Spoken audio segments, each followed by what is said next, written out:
without clenching my butt when I would when it all of a sudden turned into a turd. Whoops! This is the last time I'm bringing this story up again. Okay, it was in the early 1980s. I'm downtown. I'm walking. I'm farting. And all of a sudden, I'm feeling a turd starting to approach my ass. And I didn't clench in the middle of the fart, and it ended up coming out of my ass. And I figured, oh, okay, now that it's coming out of my ass, I might as well push it out of my ass. So then I grabbed the wall, and I pushed it out of my ass. It crawls down my pants, okay, and I shook it out of my leg, and then there's this big, long, hard turd. And I tried to walk away from it. But it kept calling me, saying, hey, well, you can't leave me here. It's like that's what the turd was saying to me. So I just said, fuck it. And I picked it up, and I walked around the corner to Haagen-Dazs, and the manager of Haagen-Dazs just nodded his head towards the bathroom. And I says, I know where the bathroom is, thanks. The place stopped business, and everybody froze when they saw me walk in there with the turd in my hand. So I walked to the bathroom, I dropped the turd in the toilet, washed my hands, I sat down and took a bigger shit, washed my hands again, and then I walked out and I said thank you and I left.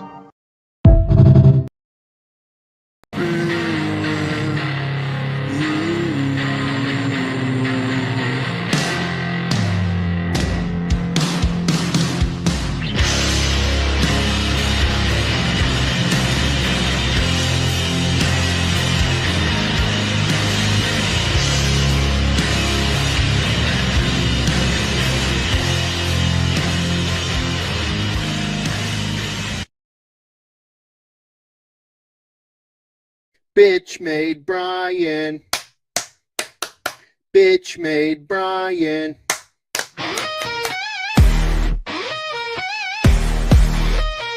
Bitch made Brian. Brian, you expose yourself. Feminine vibe. EVS called you beta. Ain't no need to hide. Just stop it, man. Don't drag this out. All this drama's only making you doubt. You got a cool comic, yeah, I'll cop it soon. But your behavior won't stop me from dropping that tune. No fake reviews or petty tricks from me. Just do your thing, man, and let it be. This looks dope, can't you see the play? Every second you keep going, more it slips away. Potential customers come, they ain't gonna stay. While you moralize against someone who won't sway. Beach made Brian. Beach made Brian. Beach made Brian. Beach made Brian.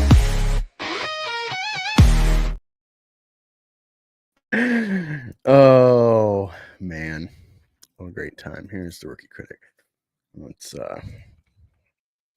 move that. Let's fix this. There we go. Now we're rocking.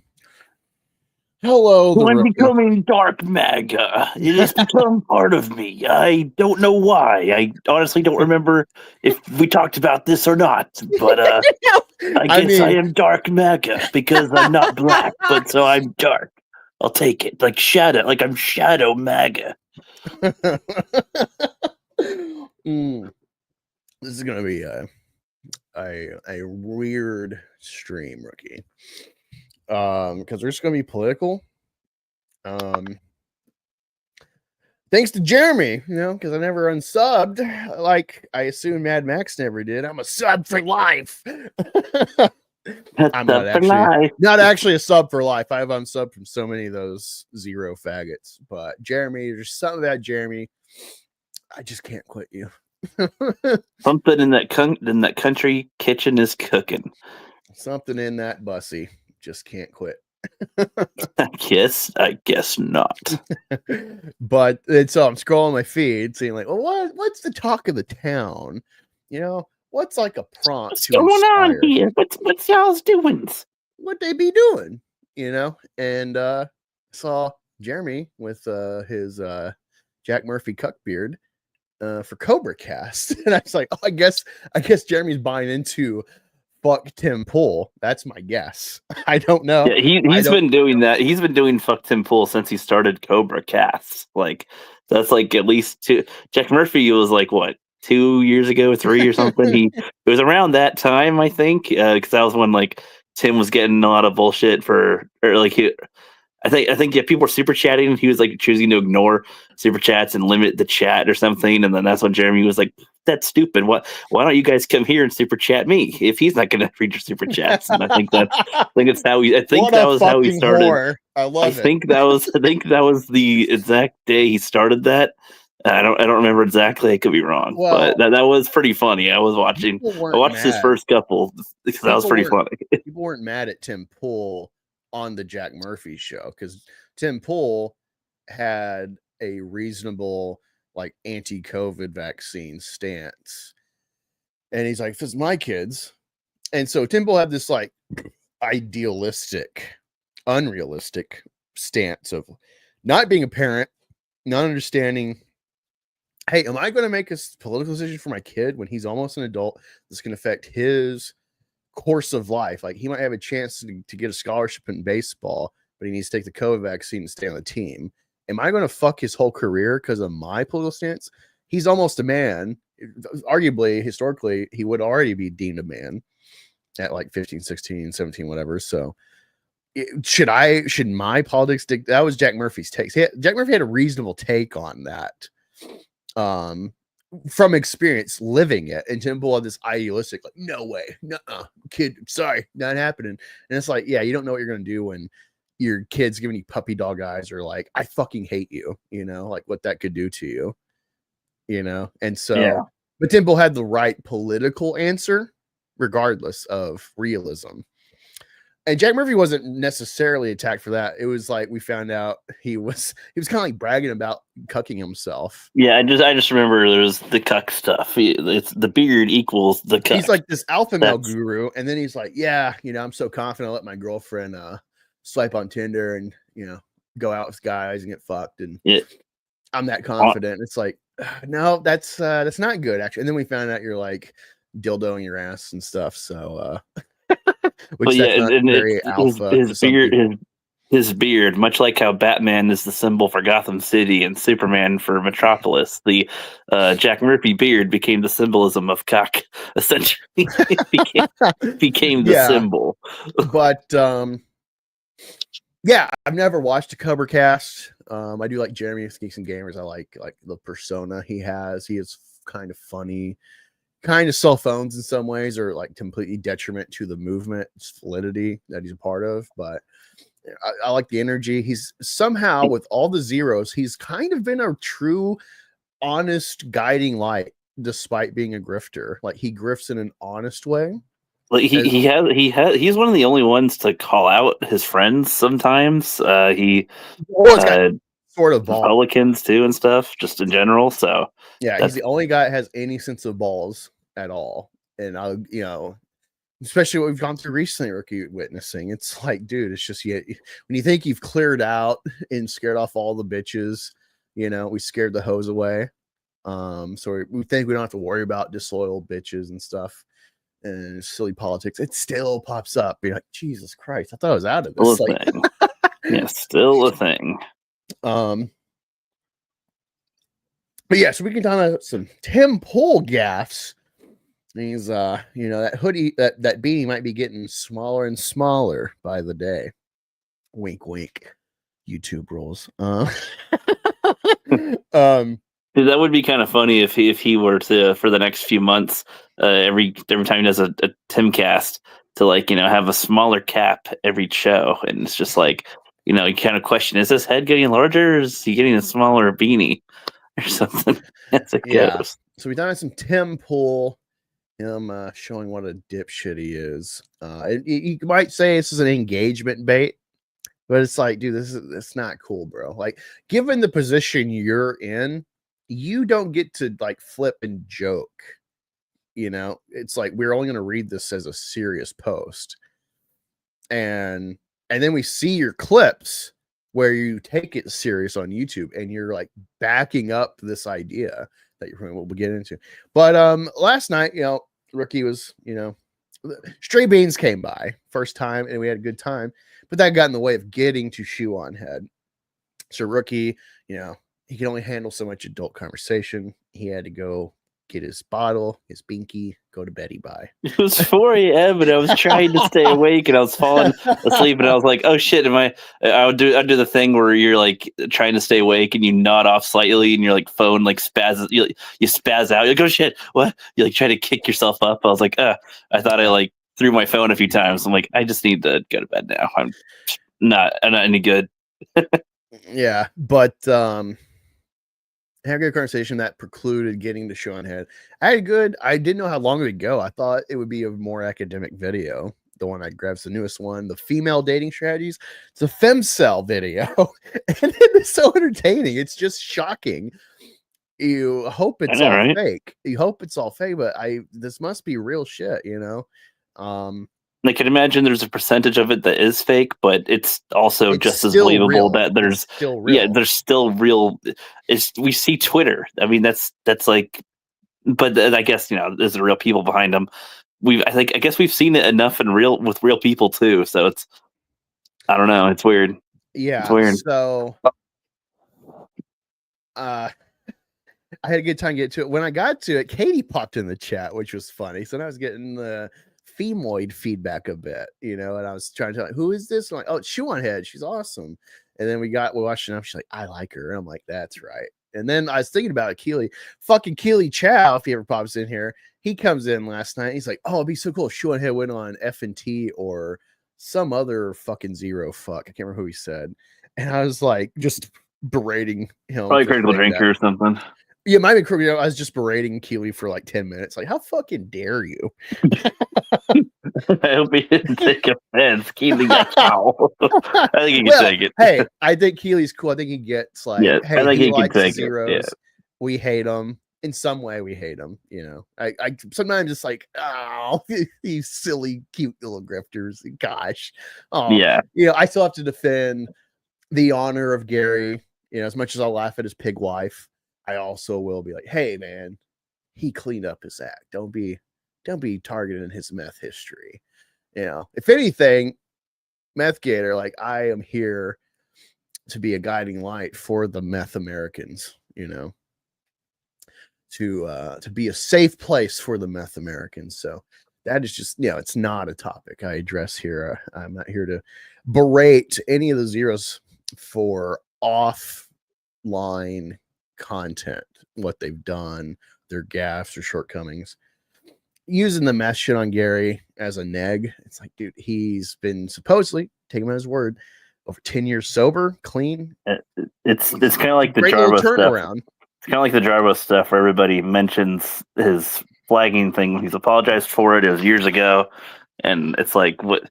How long is that going to be held over your head all the time? Yeah, like if Jarbo interjected himself to a conversation and was pointing the finger at a false flagger and was acting like he was innocent, then you bring it up. Like, how, dude, you are going to throw stones? But I've not seen him put himself in that situation. Like, he's a raging libtard. It's easy to laugh at his takes. He thought Trump rigged his assassination attempt. Like, he's that deranged, you know, as a libtard. But he's worthwhile, I think, as a critic. If it's not a politically charged left, right, how are the zeros going to like it or hate it? If it's a movie outside of that, he's a good commentator about film. So he's got value. You know, we need to view people for like, what is their role, and then judge them on that. They're an online presence, but if they're not being like a Boogie 2988 or Wings or any of these retards, Speed, these people that make their life streaming. I think I hate Speed the most. I hate that Kai Sinet faggot. I hate all these like Twitch streamers. You're just famous because you play games. That's on and stuff. Ugh. You play games and then you just XQC. I never heard of that guy. Asmongold, all these rejects. Like, why are they famous? I hate them. They have no real thoughts. Apparently, I guess Myron Gaines had Amaranth on, or she was on somewhere with him, and apparently Asmongold is like the Nick Fuentes of Twitch. Like, he's super based supposedly, but like he's such a normie actually, and it's just easy content for him to be like, oh yeah, like tariffs, am I right? Like, he's so behind the curve, of real conservatism, real hot takes. There's It's been pussy mode. moist critical. There's God, that guy. Fuck. I hate this limp dick. It's so funny. We've been so pussified that the most limp dick. I don't know about that, guys. It's like, whoa, look at his take. Can you believe it? And it's dude.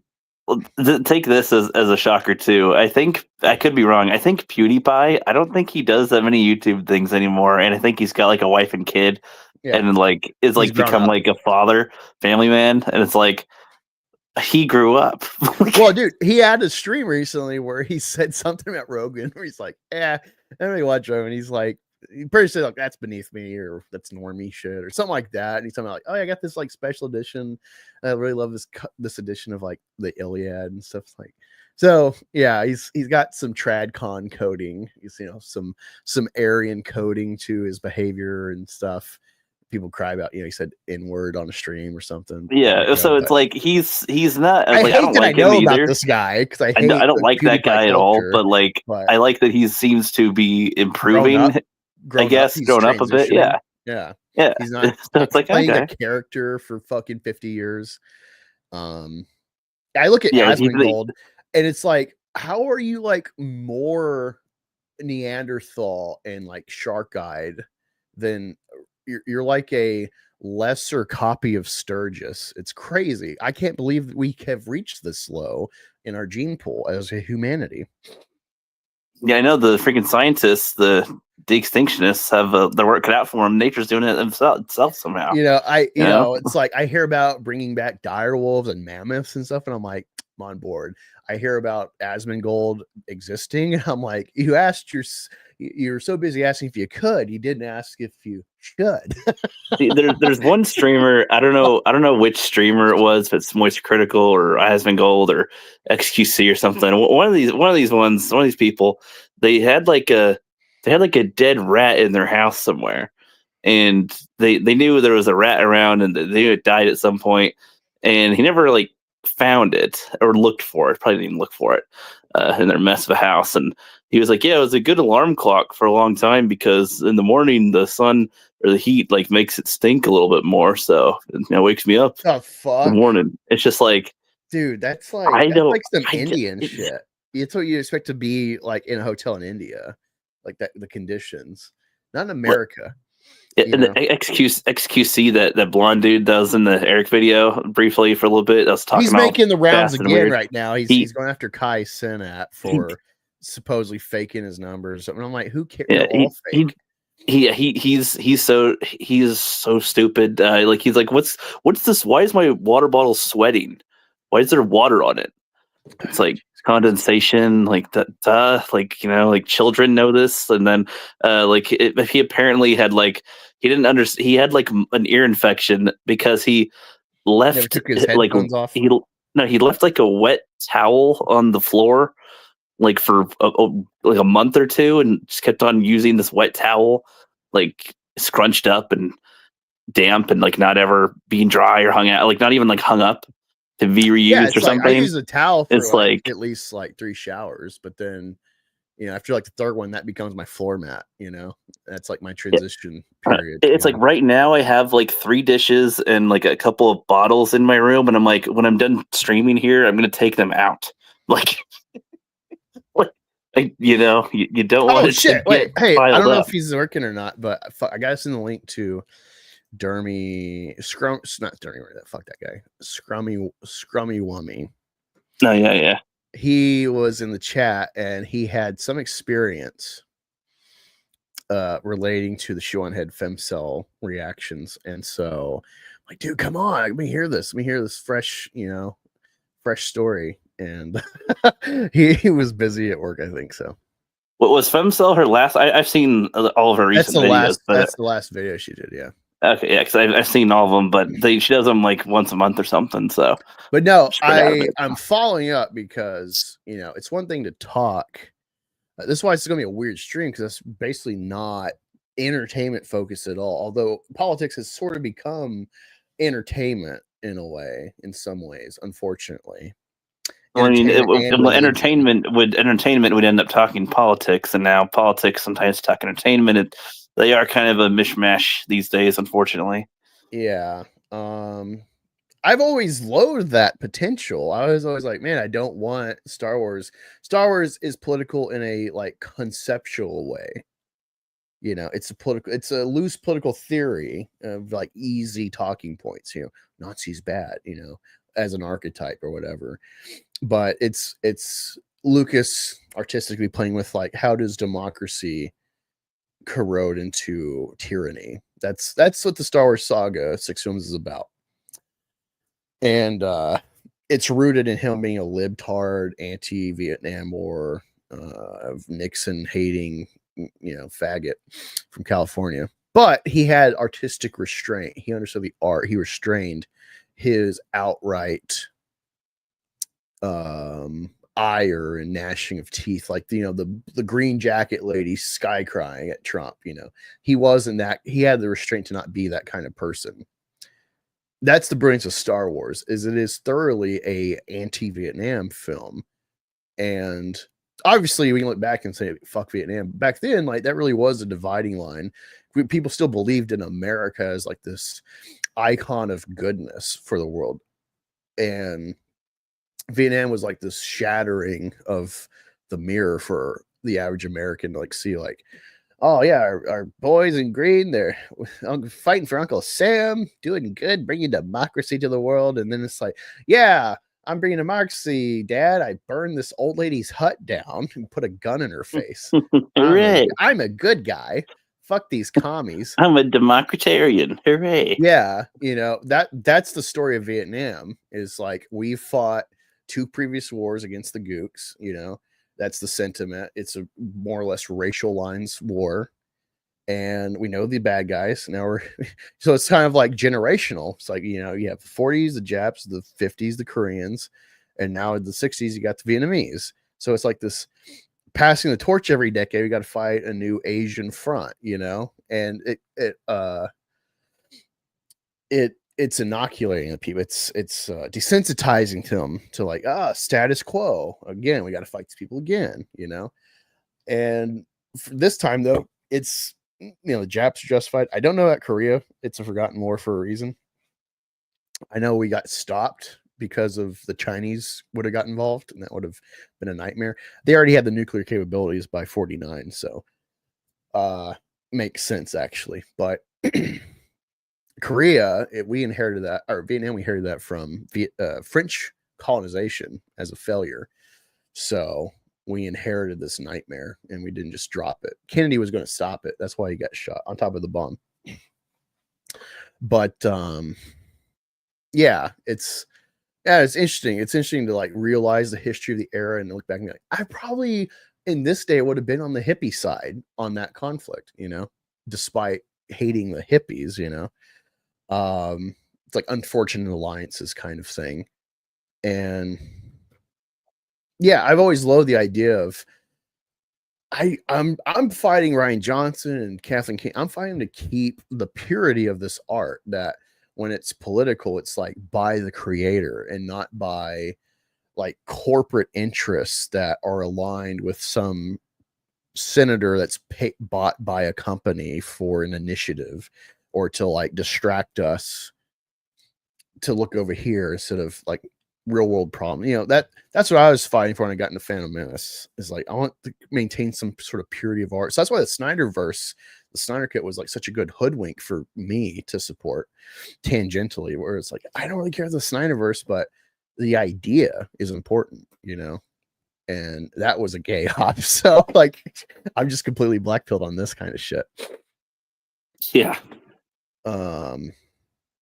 But yeah, with the shoe on head thing, I feel kind of like a rookie. If I don't hold his hand, like, he won't just do the work, start Deadpool again by himself and catch up to watch Born Again with me. So Deadpool. Daredevil.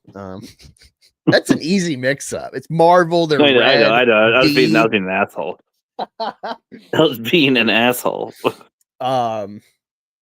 But yeah, I was talking yesterday one of the few like real world things that got influenced to bring up watching that Shunhead video was Richard Wrongham's work with bonobos and chimps and stuff, being I want to say a pupil of Jane Goodall. Maybe he's a peer. I'm not sure exactly what their relationship is, how you would rank it, but definitely influenced by her work. She's definitely the pioneer in primatology, and he definitely is following up and advancing in certain fields. And so a big concept he talks about is pedomorphizing in natural populations. Because we do it to dogs, to cat, we do it to livestock. We pedomorphize them in how we breed them. We're always trying to breed softer, cuter, more infantile presentations and behaviors, make them nicer and cuter, you know. And he argues that like bonobos are an example of pedomorphizing in the wild. And he argues that humanity is pedomorphized long term, you know, that the idea of the alphas and stuff is like, no, we're completely always betatizing as a society. He's like that every generation before us was more alpha, and we are not going to like.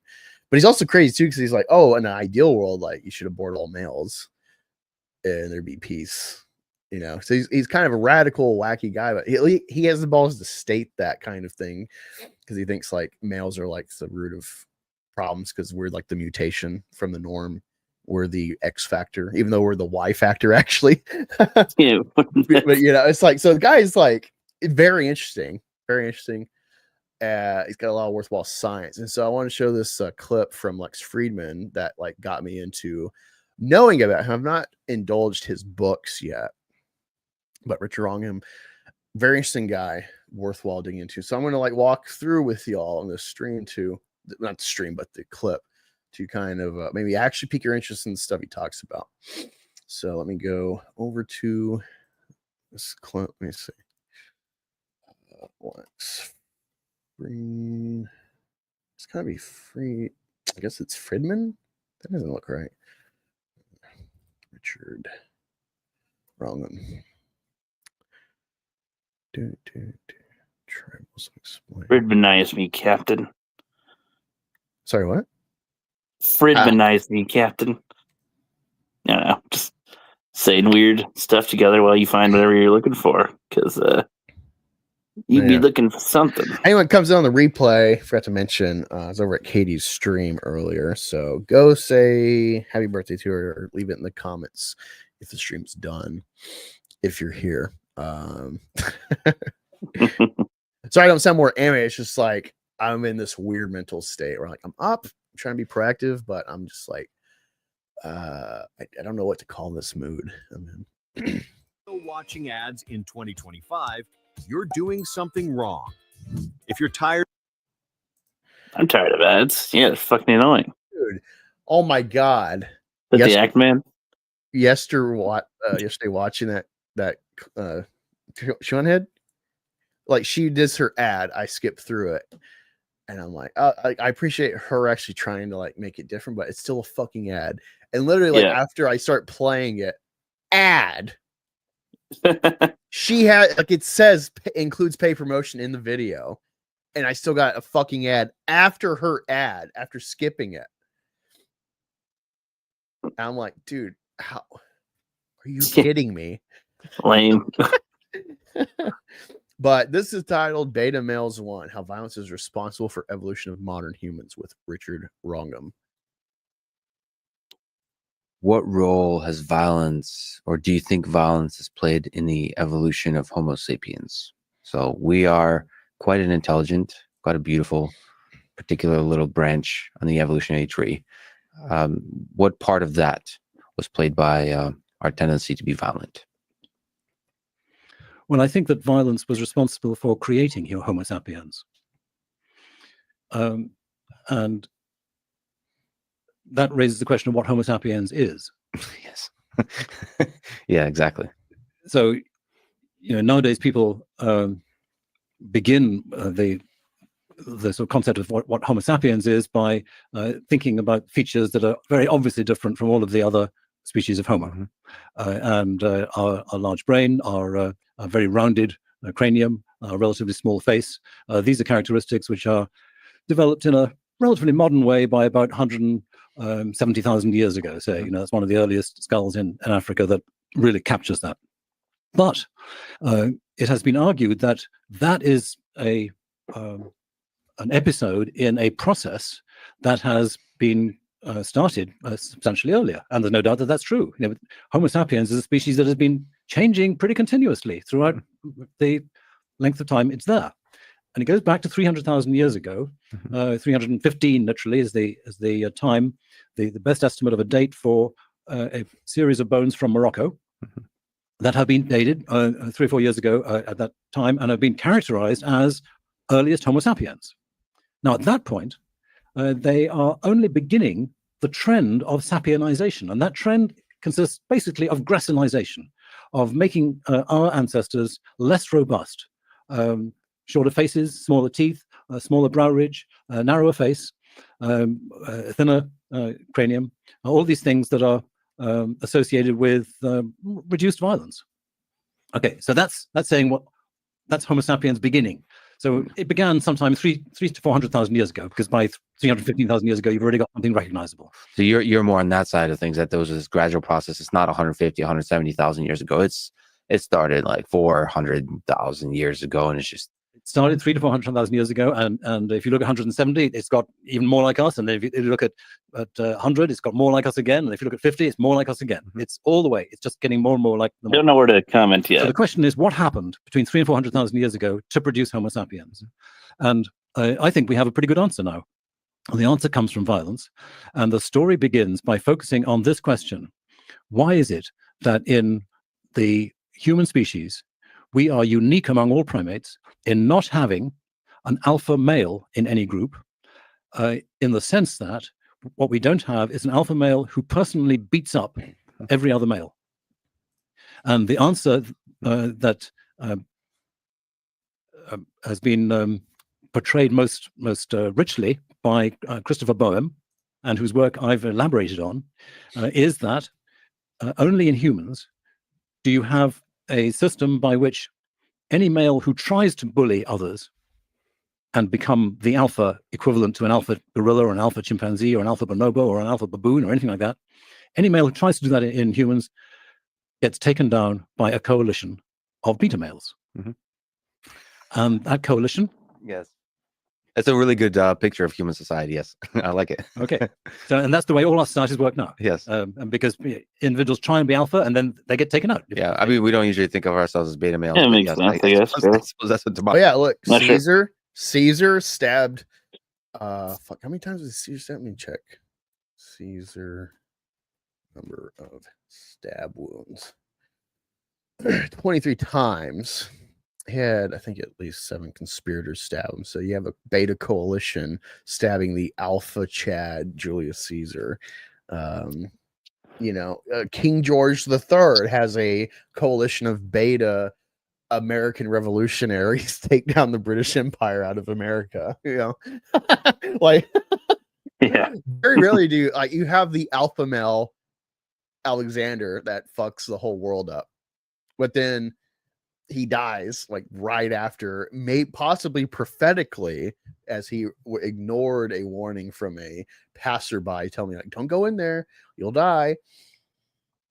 And if we're to believe that was a real happening, possibly poisoned to death, more than likely probably got some sort of malaria or something from his travels, but it's always possibly got poisoned.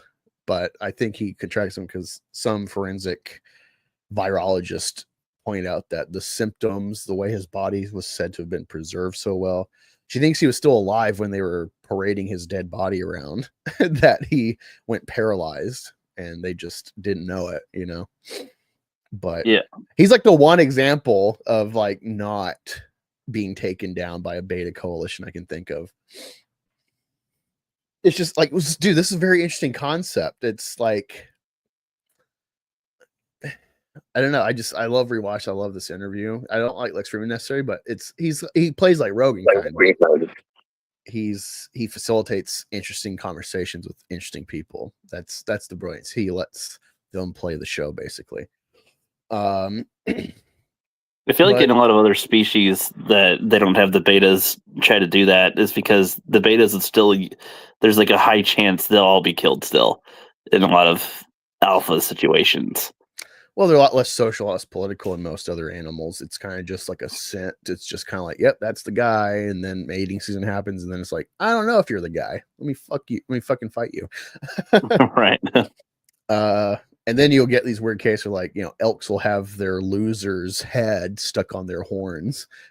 Like, Yeah. have you ever seen those clips of like an elk with his? Yeah, it's crazy. That is. Imagine being the victor. It's like, did you really win? Really? Yes, you killed him, but did you win? Like, it sucks. I have killed Quasimodo, and yet you have his like head stuck to yours. Like, ugh, I don't want to look at that.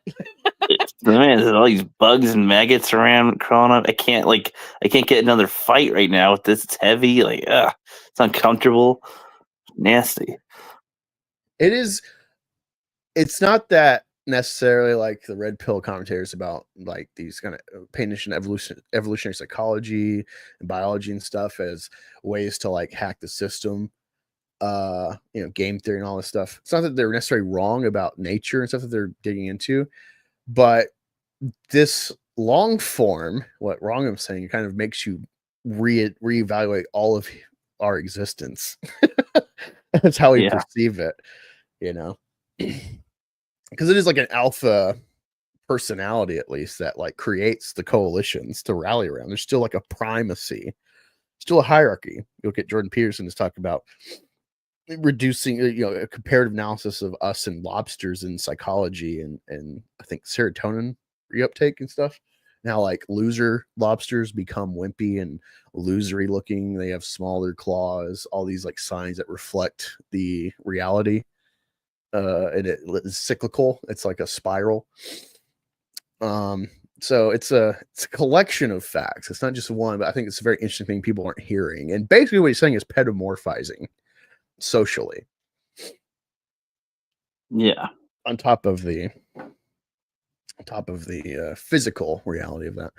But yeah, hey, what's going on? Angus is back. I'm following up with yesterday's stream. I was talking about this concept of Richard Wrongham and pedomorphizing in species, and showing the clip where I first got tuned into this guy.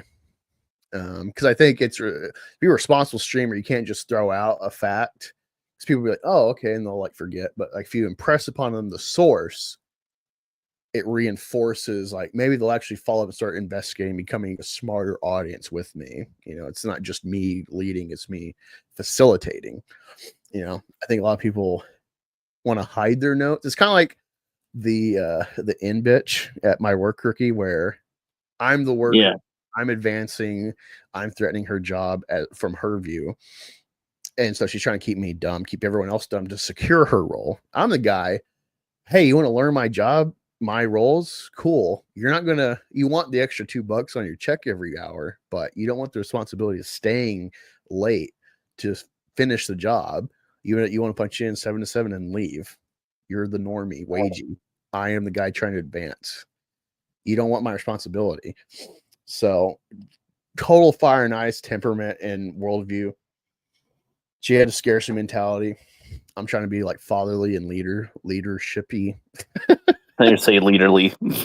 I was about to, and I was like, let me extend that. Maybe it'll sound better.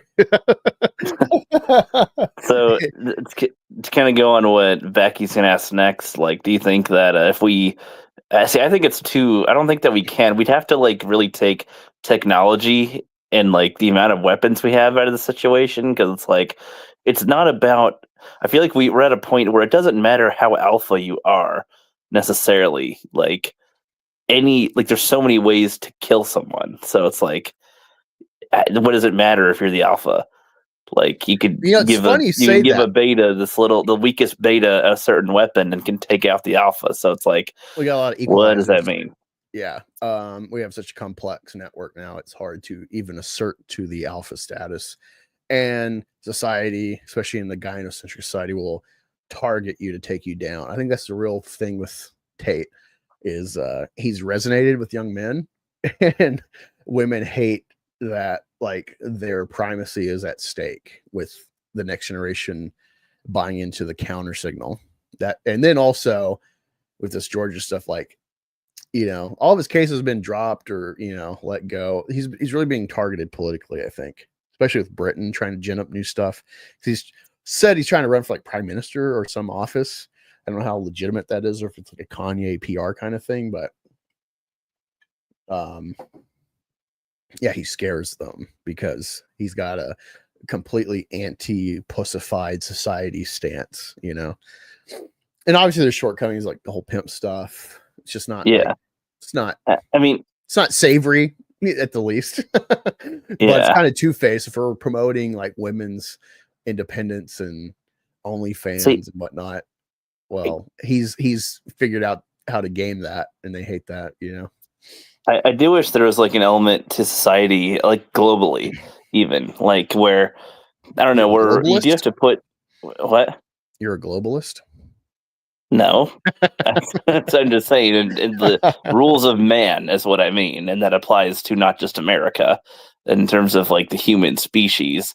Like, you know, if you get certain things, I don't know what it would be or how we'd figure it out, but you know, using our intellect, we should be able to punch each other sometimes to settle things. Like, I want it to kind of be, we're like, okay, we got to elect a president who's capable enough to, you know, run the country, but also if it comes down to it, you know, can he win in a fist fight against, you know, the president of China, you know, leader of China or leader of Japan? Like, you know, can they? You must fight. You know, China. Can they do? Or at least, okay, can the Democrat and Republican, you know, duke it? Okay, we're gonna find the smart one and the tough one.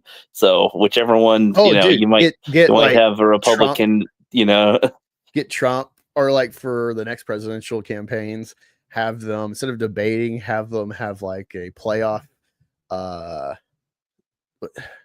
do they call those? It's like a professional slap fighting. I don't know what they call that. Yeah. But do that, or professional arm wrestling. Well, I guess I just mean something where it's like when you eat all the stuff that they have that determines their politicalness. Sure, we can have that too, but some element of strength as well. Like that, you're talking about like leader, a beauty pageant where it's like different facets. Where it's like, oh, this is the most pretty, but you suck at athletics, and you. Well, I don't know. It's just on policy. Well, it's just I don't know if this would make sense, or if this would ever. I'm just saying, like, it would be neat as a, you know, as citizens to see a leader like be able to throw and take a punch. You know, I feel like that would be invigorating to a degree. You know, like, yes, they got punched, and wow, they threw a punch. You know, rather than like, oh, look at them falling asleep. You know, look at them hawked behind a desk. Like, oh, you're a leader? How many pussies can you grab in 1 minute? I mean, I mean, you say that jokingly, but like, I feel like we've just like, you know, established the leader to just be, yes, so I'm here and I talk and blah, blah, blah. That's great. But, you know, we have all this pent up energy in general. And I don't know, like, I guess I'm thinking of maybe connecting dots, kind of like House of the Dragon a little bit, where it's like there's a lot of people that want to direct energy somewhere. And, you know, when you have a president that falls asleep or that are really old, and it's like, oh, you know, all right, hopefully you don't die with your, you know, did you take your pills? Like, I don't know. It's kind of like if we had leaders that could be, you know, a little younger, a little more fit, you know. I don't know. It'd be interesting. I don't know. I don't know if that. I don't think that ever literally work. But you know, that'd be. You don't want to have a Black Panther society where that's how you determine your leader. You just who's stronger, because that's retarded. But like that. But that should be like an element to a degree in some way, shape, or form. A little bit. Like, I think would be something. Maybe.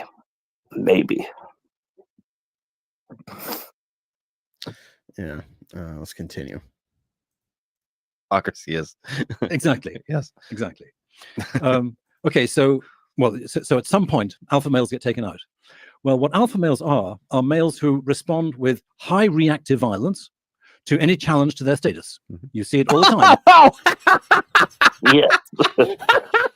Pull up, hoe ass nigga. See how I'm going here? As soon as he said that, I'm like, oh, there's like a whole race of that, actually. Those are called chimpanzees, right? Oh man, the jokes write themselves, man. in primates. Some beta male thinks he's getting strong and maturing in wisdom and so on, and he refuses to kowtow to the alpha male. And the alpha male comes straight in Riley. and charges at him. Or maybe he'll just wait for a few minutes and then take an opportunity to attack him.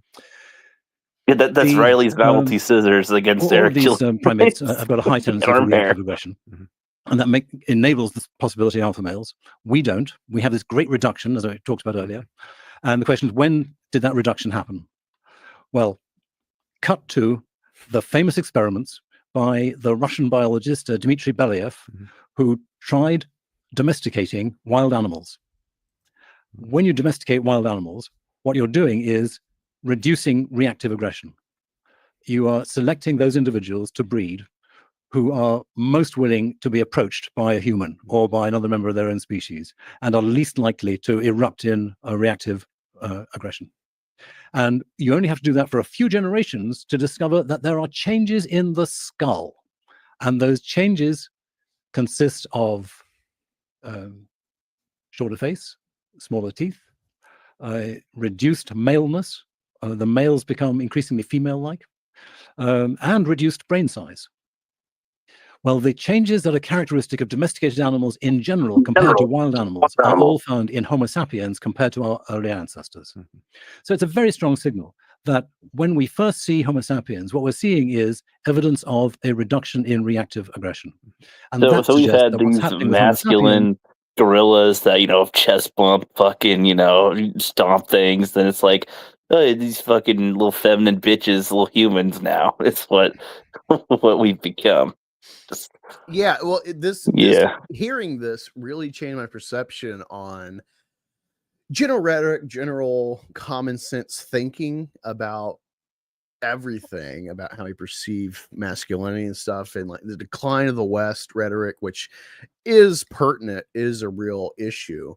But seeing this guy kind of put it in long form scientific perspective of this is not actually a real phenomenon that is just out of nowhere. This is actually, we've ramped it up purposely, you could argue, and that is detrimental. It's not a natural progression that we're dealing with right now, but historically this has been the trajectory, is feminizing ultimately in our makeup, behaviorally, genetically, physically.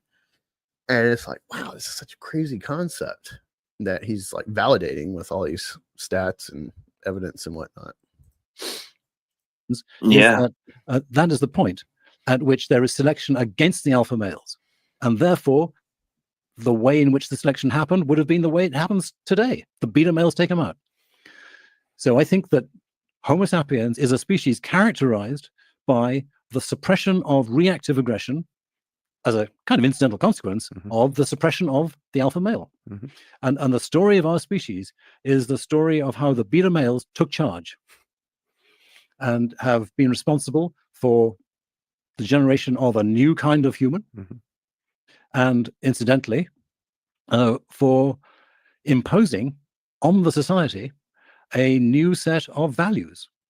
Because when those beta males discovered that they could take out the previous alpha male and continue to do so, because in every generation there'll always be some male who says, oh, well, maybe I'll become the alpha male, and so they just keep chopping them down. In discovering that, they also obviously discovered that they could kill anybody in the group. Females, young males, anybody who didn't follow their values. And so this story is one in which the males of our species, and these would be the breeding males, have been able to impose their values on everybody else. And there is two kinds of values. There's one kind of value is things that are good for the group, like thou shalt not murder. And the other kind of value is things that are good for the males, such as, hey, guess what? When good food comes in, males get it first. Yes. It's hard to put into. And this fucking lady's gonna interrupt this. He's going to this fucking man finger wag on his speech. I'm trying to be educated and I'm learning. I'm getting into what he's saying, and then this bitch fucking interrupts. God damn it! God damn it! So, I mean, it's fascinating that kind of set of ideals could outcompete the others. Do you have a sense of why, or maybe you can comment on Neanderthals and all the other early humans? Why did Homo sapiens come to succeed and flourish, and all the other branches of evolution died out or got murdered out? Nowadays, when Homo sapiens meets Homo sapiens, and we don't know each other initially, then conflict breaks out, and the more militarily able group wins. We've seen that everywhere throughout the age of exploration and throughout history. So I'm rather surprised. The conventional wisdom that you see nowadays in contemporary anthropology is very reluctant to point to success in warfare as the reason why sapiens wiped out Neanderthals within about 3,000 years of the sapiens coming into Europe 43,000 years ago. And people are much more inclined to say, well, the Neanderthals were at low population density, so they just couldn't survive the demographic sort of sweep, or the disease came in. And maybe those things might have been important. But far and away, the most obvious possibility is that sapiens were just were powerful. Everyone agrees they had larger groups. They had better weapons. They had projectile weapons, bows and arrows, to judge from the little microlith bits of flake, which the Neanderthals didn't. Nowadays there's evidence of interbreeding, quite extensive interbreeding between sapiens and Neanderthals, as well as with some other groups. And sometimes people say, well, so they loved each other. They made love, not war. I think they made love and war, and wouldn't necessarily have been too loving. I would say, from putting all it together, we humans were raping, enslaving the Neanderthals. That'd be most likely. Yeah, most That's likely. the logic, Yes. Look at the rape of Nanking, the Japs against the Chinese. That's a great little example of this kind of conflict. Well, Kelia Chow was in the chat. Speaking of Asians.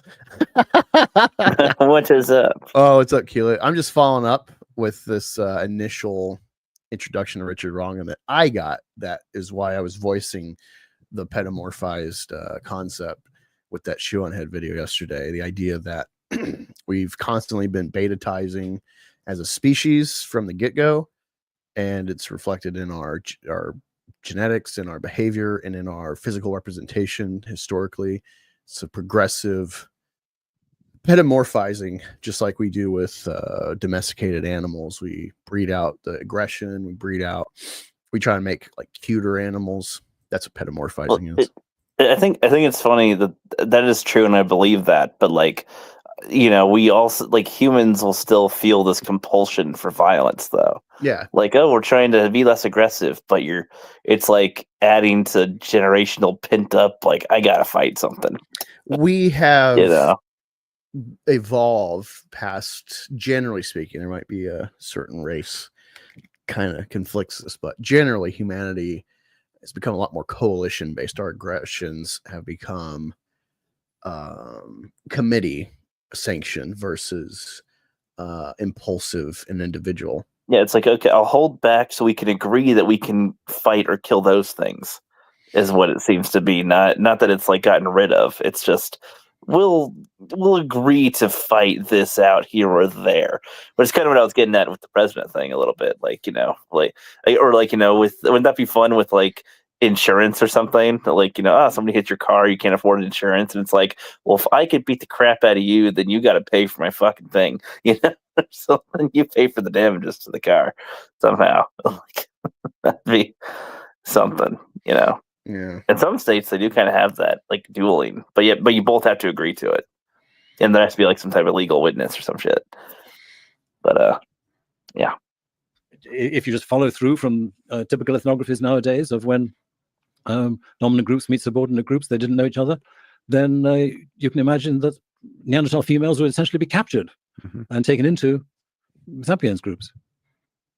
I didn't realize he followed up with my point. Do you wonder if the human females kidnapped the Neanderthals like we're gonna have sex with you too. Back then, like it's like I think it probably went both ways, but obviously we won out more. Yeah. But given that it's only like 4, I don't know if 4% Neanderthal DNA remaining in Asian and European people, if that reflects a large scale or small scale dominance. Yeah. I don't know like how that like trajectory factors in, if that's a big or small portion of our DNA to be borrowed from. Yeah. But I don't know. I do find that interesting. It just seems like we've toned down the aggression, but like humans still want to fight each other and want to kill things. So here's all that the time. It's so not gone. Find out this guy, dig into him more. It's Richard Wrangham. I highly suggest looking up his kind of collegiate lectures. Should have had his last name be Richard Wrightham. Well, it's like Wrangham. It's like you probably and dumb joke. Dumb joke.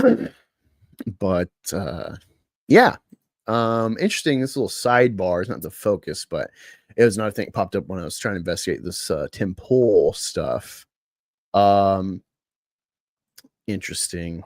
Man, the Trump campaign, the administration is just so limp dick with this whole immigration. Like Republicans, conservatives behind Trump, even if it's just like him now, but I'm not Republican, but I like his energy, saying the right stuff. You need to be demanding they follow through. This is the problem for at least 50, 60 years in this country. Both parties don't really do anything for people besides these kind of populist causes to distract people while they still enrich themselves incessantly and impoverish us in various ways as a collective, not right or left, but just the people. Look at where we've gone since Occupy Wall Street and the Tea Party. You had the kind of populist, grassroots, common man, leftist sided Occupy Wall Street, and you had the populist, arguably libertarian, right wing, grassroots Tea Party. And that's when racism gets interjected and manufactured as conflict politically in our everyday bullshit. And from that, the other identitarian issues, trans, gay, fat, whatever, fat positivity, all this stuff branches from the root of this racism manufacturing. Actually, let me find this thread. I think I liked it or should bear with me for a second. Let me check here if it's through here or not. I think I shared. I think someone liked or commented on it, but let me scroll through. All right. I'm trying to looking for the link. It's all good. It's all good. But yeah, no, literally dueling is a thing you could do in some cities, some states. You could settle certain legal issues with a little duel. So that would be kind of funny if like Riley and Eric had a duel, but Eric would probably win. I thought you were about to say Erica. Yeah, it's like you like have to. I think you have to have like an officer or a law person. You have to have somebody witness, officialize it, and both parties have to agree to it. And I think there's certain rules, like don't rip each other's balls off or something, and whatever. Punch each other until the other one gives up or something. It's pretty much the idea. Yeah. Okay. Astaroth liked it. Thank God. Okay. Wait, where's the rest of it? Hold on. Okay, here's the thread. First, let me play this video. This has been going around and it's amazing. Wow. This is I'm gonna drop this out first thing so you can watch. This is a Studio Ghibli Trump movie.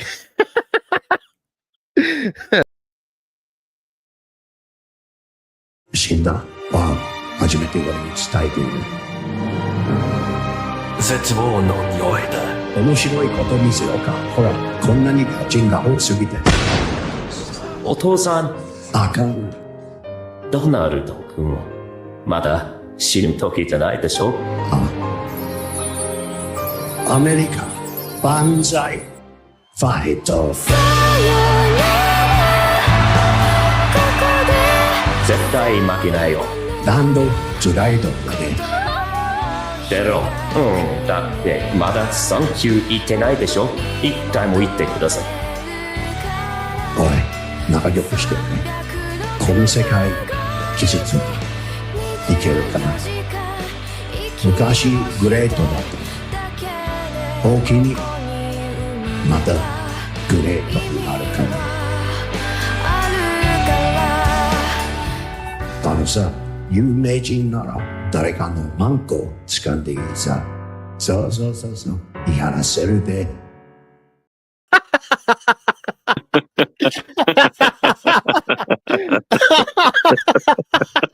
I love it. I love it's just like Trump is so fun, and let's take Studio Ghibli and just mock the fuck, like just making this is a mockery.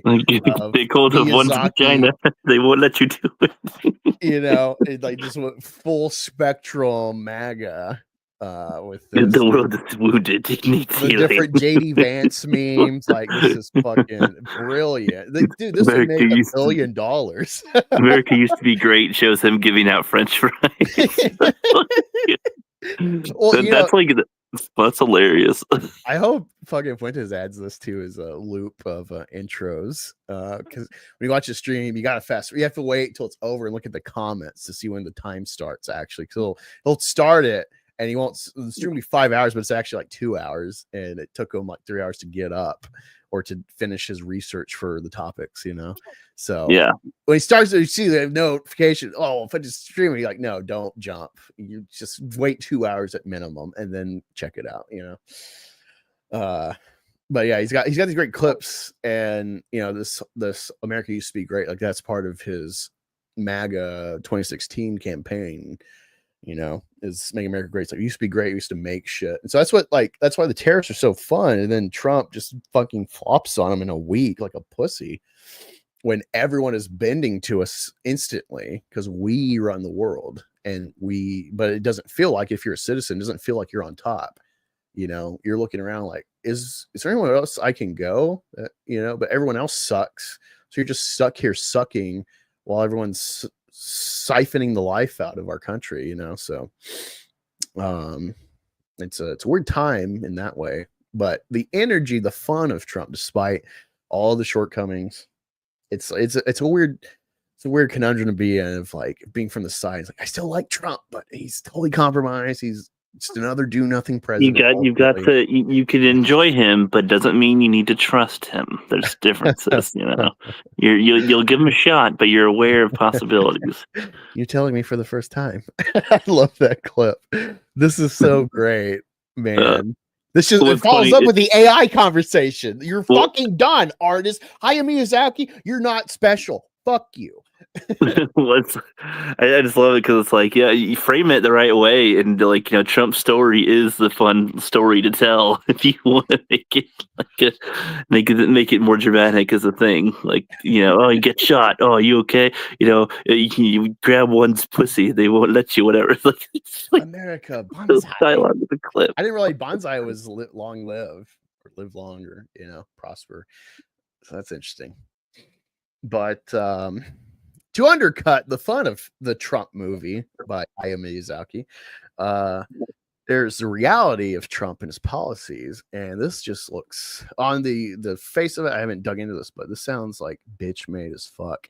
So the first week we were getting like, yeah, mass deportation. Look at all the numbers they were posting on Twitter, or whatever organization was related to this, some Homeland Security department, I'm guessing. But after like a week, they started hiding the numbers, and people are having to like dig in other places because they're just dropping like flies. So like there is the fun of like, yeah, we shipped out a bunch of illegals to prison, to Venezuela or to the El Salvadorian prison, that they're like, hey, give us your prisoners, we'll take them. You know, obviously we're going to pay them for it, but it's like they've like fixed their country by just saying fuck no to crime, and they treat them like and they are like slaves. They just do what they're told. They have like no agency. they're not people. And it's kind of nice because these are like the worst people in the world. Buzz from CBS News. Trump administration invalidates social security numbers of immigrants, pushing them to self-deport. So you see, like, we're 3 months into the Trump second administration, and he went for mass deportation, all this good rhetoric that got him elected. And his actual, after 3 months, he's just given up, saying, like, can you leave? I'm tired. Like, it's so bitch made. Social Security Administration this week began to classify thousands of immigrants with temporary legal status and Social Security numbers as dead, according to 3 sources familiar with the situation. The move essentially cancels an immigrant's Social Security number and is equivalent to a financial death, as financial institutions rely on updated Social Security data to verify identities and deaths and may cut off access for these individuals. This move was first reported by the New York Times. That adds credibility. 3 sources tell CBS News that in recent days, this Social Security Administration renamed their agency's Death Master file, which tracks the death of individuals, to stop them from receiving Social Security benefits, to the ineligible master file. Under the new name, SSA is classifying immigrants as dead with false dates, multiple sources said. This would essentially invalidate their number and access to government benefits. The agency wrote in March that an erroneously reported death will stop benefits, can cause financial hardship, and is long and challenging to fix. The first group to be added to the ineligible national is a group of over 6,000 immigrants who came to the country through former President Joe Biden's parole program, according to 2 sources. This detail was first reported by the Washington Post. The White House said the move was done to encourage these immigrants who had a monetary incentive to come in via the parole system to self-deport. President Trump promised mass deportations, and by removing the monetary incentive for illegal aliens to come and stay, we will encourage them to self-deport. He's delivering on his promise he made to the American people, White House spokesperson Elizabeth Huston said. This first group of immigrants moved to the ineligible list had criminal records or were immigrants who the Department of Homeland Security alleges have connections to terrorism. Oh, ding, ding, ding, ding, rookie. See, if you've been paying attention, there's all this anti-Semitism initiative shit coming from, we wanted RFK as the HHS guy because, like, yeah, let's get rid of poison out of Fruit Loops. You know, that's why he's there, to influence like FDA guidelines and whatnot, to improve our food. That's why he's there, to figure out, do we need all these vaccines for babies right away? You know, stuff like that. And the only thing he's really been saying publicly and promoting is anti-Semitism is a virus, you know, and Trump just appointed some Jew for anti-Semitism Overwatch. They're attacking all these Ivy League schools for allowing people to protest Israel. They're targeting legal immigrants because they're protesting Israel. Some of it seems to be getting invalidated or challenged, actually getting proper legal representation for appropriate due process. But yeah, so when you see this, targeting 6,000, they might be related to terrorism. What that means is they are pro-Palestine. They are protesting Israel. So you see, he's barely doing anything now. He's basically forgotten immigration. Some of the immigrants might be pro-Palestine, so let's unperson them from Social Security. Well, I don't know. When you ask me, it's like it's only 3 months in, and I don't know what else he'll do for the rest of the year, let alone the rest of his term. I don't know. Hey, what's up, Genuine Comics? You're Genuine. Yeah, you're the Perfect 10 guy, right? I just still need to get around to reading your books. I got them. I open up. I love the art. I love Pal Roderick, thinks his name. Love his art style. Got a hot looking character and a lot of other hot looking characters, but I have not given you the due time you deserve for your book. And for me, the backer, for spending the money. I haven't, done myself a service of reading it, but I will. I just read Frost Comics, free comic the other day. If you don't know, go to frostcomics.com. You just sign up, then you can get the access to the free digital copy, 22 pages of his ghost character. I can't remember the name of the comic, but it's kind of like a Batman Punisher blend. So, like, if I was just going to give you a quick meme of it. And it's pretty good. He's got a good thing. I tweeted an image from it and compared it to ISOM 3. And it's like, how does this guy, we don't know who the fuck he is, how much money he's got in his account to make a comic. He's a nobody versus millionaire, scene success Eric July, and he's already beating him at the craft. Yeah. Which really isn't hard to do, but it's just funny. It's funny. And so I really think, in my criticism of it, I think Frost really needs to market himself using that as like an own. I think my thing in comics is like, yeah, you know, people have fun and just restore the art form to not be propaganda, whatever. I think we're at a point now where we need to, instead of hiding from drama, you don't have to participate, but I really think if you got a beef, you need to market your shit against the competition. It's not just like sidestepping, like, well, we're not woke. Like, no, Marvel is for pussies. Like, that needs to be the attitude. Not that I don't like Marvel still. They make some good stuff. Image makes good stuff. Everyone's making good stuff still. It's just so lackluster in general. And they've lost lots of goodwill. Movies are degrading. It's just a bad time for the medium and what it creates. But I think that's the next phase. You know, we've had war propaganda influence comics success. Then we moved to like Eisner and the indie comics starting to pop up, and then influencing eventually the reformation of comics into adult artwork with Frank Miller and Batman and Wolverine. And it's just kind of coasted. It's kind of coasted on that. And it's becoming an adult medium. It's collectibles, trading, whatnot, variants.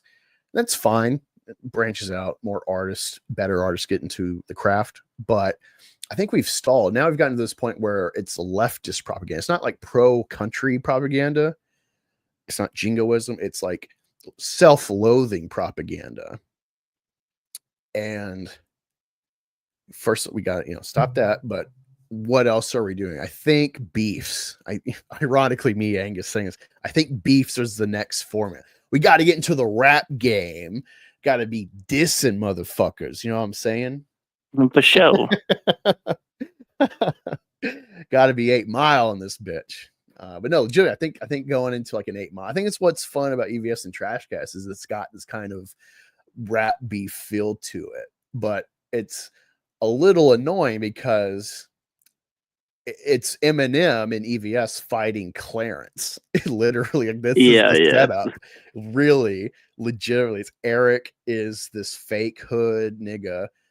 It's got no credit, actually, it seems, and he come from like a suburban life, play acting as a gangster, being friends maybe with them, and using that as a mystique builder when it's fake. And then he gets any hit back abstractly. He just chimps out. He has no way to combat this. It's Joker. You have no power. With all your strength, you have no power for laughing.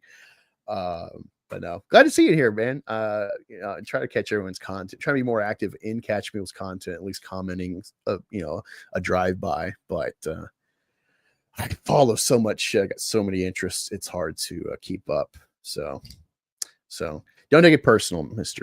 Genuine Comics. But just visually, at least, I definitely like what you're doing.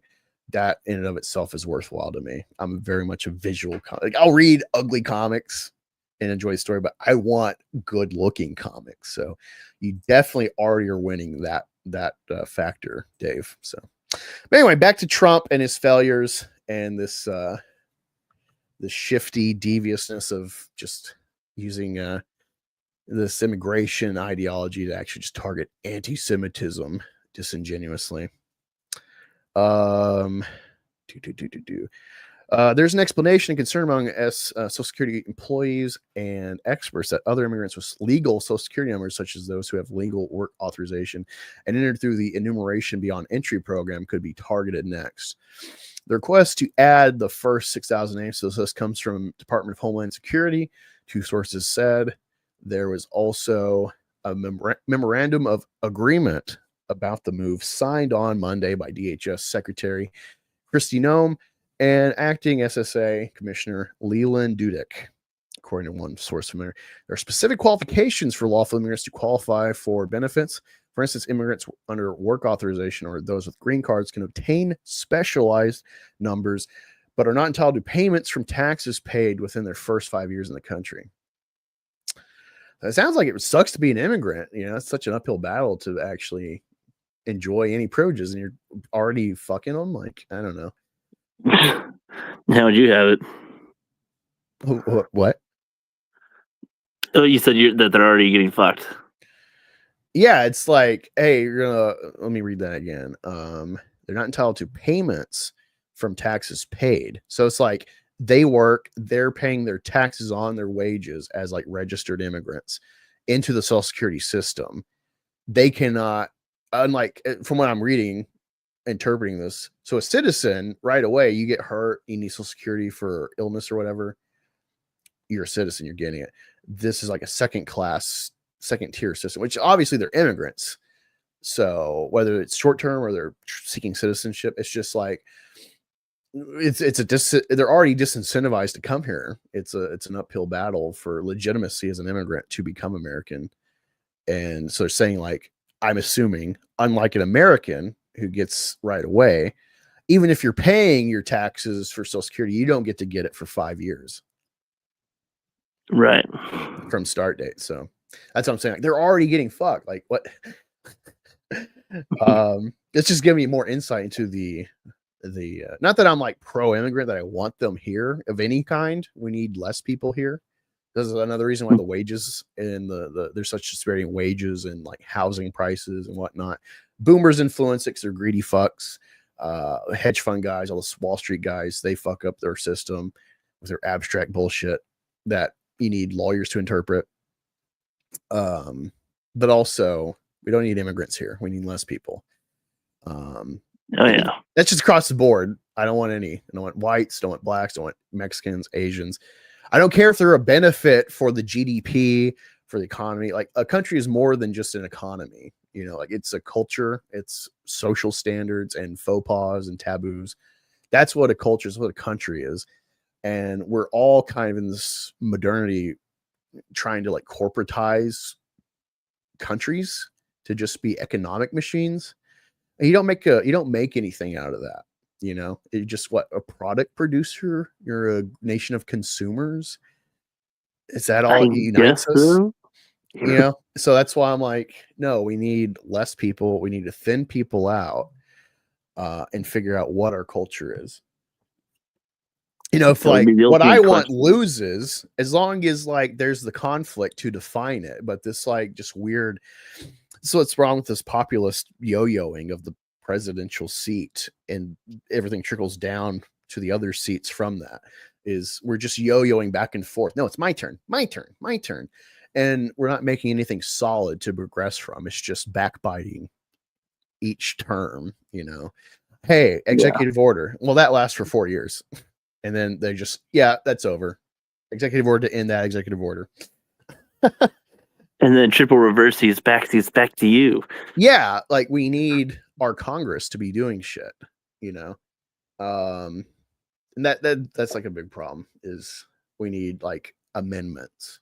We need things that are solid on the books, not this like when people are like celebrating these executive orders, and it's like, that's nice. That's a temporary, it's a band-aid. What does that do? Like, the power of that's very limited, actually. Let's see. Democratic congressional members, Social Security employers, they raised alarms. Senate Finance Committee ranking member Ron Wyden of Oregon said the action raises the prospect of the administration stealing legally earned benefits from American citizens, further proof that Trump's promise to protect Social Security is a lie. Martin O'Malley, the former SSA commissioner during the Biden administration, called the move by SSA illegal on so many scores. If without due process, Trump can unlawfully disappear or digitally murder anyone who legally entered our country, then they can do it to anyone already legally here, he said. See, this is a big concern. It's all, what you got to read out of this, regardless of the actual other economic factors of this for an individual, immigrant or otherwise. This real thing here they should be reading out is that this is all related to this anti-Semitism crap, which even if you're like pro-Israel, all this stuff, it's like, if you're pro-America, this should be a non-factor and shouldn't be like unpersoning people. This is getting very like 1984 Stalin, communist Russia. And it's like, this is like scary little factors that people were just blinded. Cause, hey, he said, no woke, we're getting rid of it. No, DEI is dead. And they just jump for joy. And that's like the normie slop. They don't read between the lines. They don't investigate, and they just accept it as like, we're winning. Stupid. But yeah, no problem, man. But yeah, Tim Pool. Oh, wait. Dark MAGA. We gotta address Dark MAGA because Rookie doesn't know what the Dark MAGA. He does, but he doesn't. He doesn't know why. I'm like, yeah, Dark MAGA. So the Rookie Critic, this guy. If you watch the show, and if you know, we like to fight about food in the sense that we're fat, both of us, same size, and yet, like, my fatness is from the enjoyment of food and the investigation of food. That's why I'm fat, because food is awesome. There's so much to try. Rookie, on the other hand, it's just like eating the same thing every day. And he doesn't like sweets. He doesn't investigate. He doesn't try. He doesn't have a knowledge base of, oh, well, I like that once a year. That's a go-to. Oh man, yeah, I gotta try out this Thai place. That's not a factor in the Rookie Critic. It's so just like shocking to me. And sometimes other people, when we get in these conversations where it's, oh, whatever, but then they'll hear them say a thing and they're like, told you people, told you the Rookie Critic's fucked up, And so Dark MAGA Rookie Critic is actually not a political thing. It's a donut thing. All right. So we're talking, and I was out on a late night donut run to my local donut shop, and irritatingly so, they make maple products, all right, but they don't make a plain maple donut. No, they make a maple long john that's full of vanilla cream. So you're getting double sugar. You get no balance. And they don't make maple bacon donuts. They don't make maple with bacon bits on it.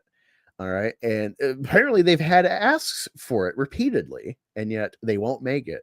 And yet they'll make a giant cinnamon roll, which is pretty good, and they'll put maple on it. And then they have a secondary one where they'll put nuts on the maple cinnamon roll.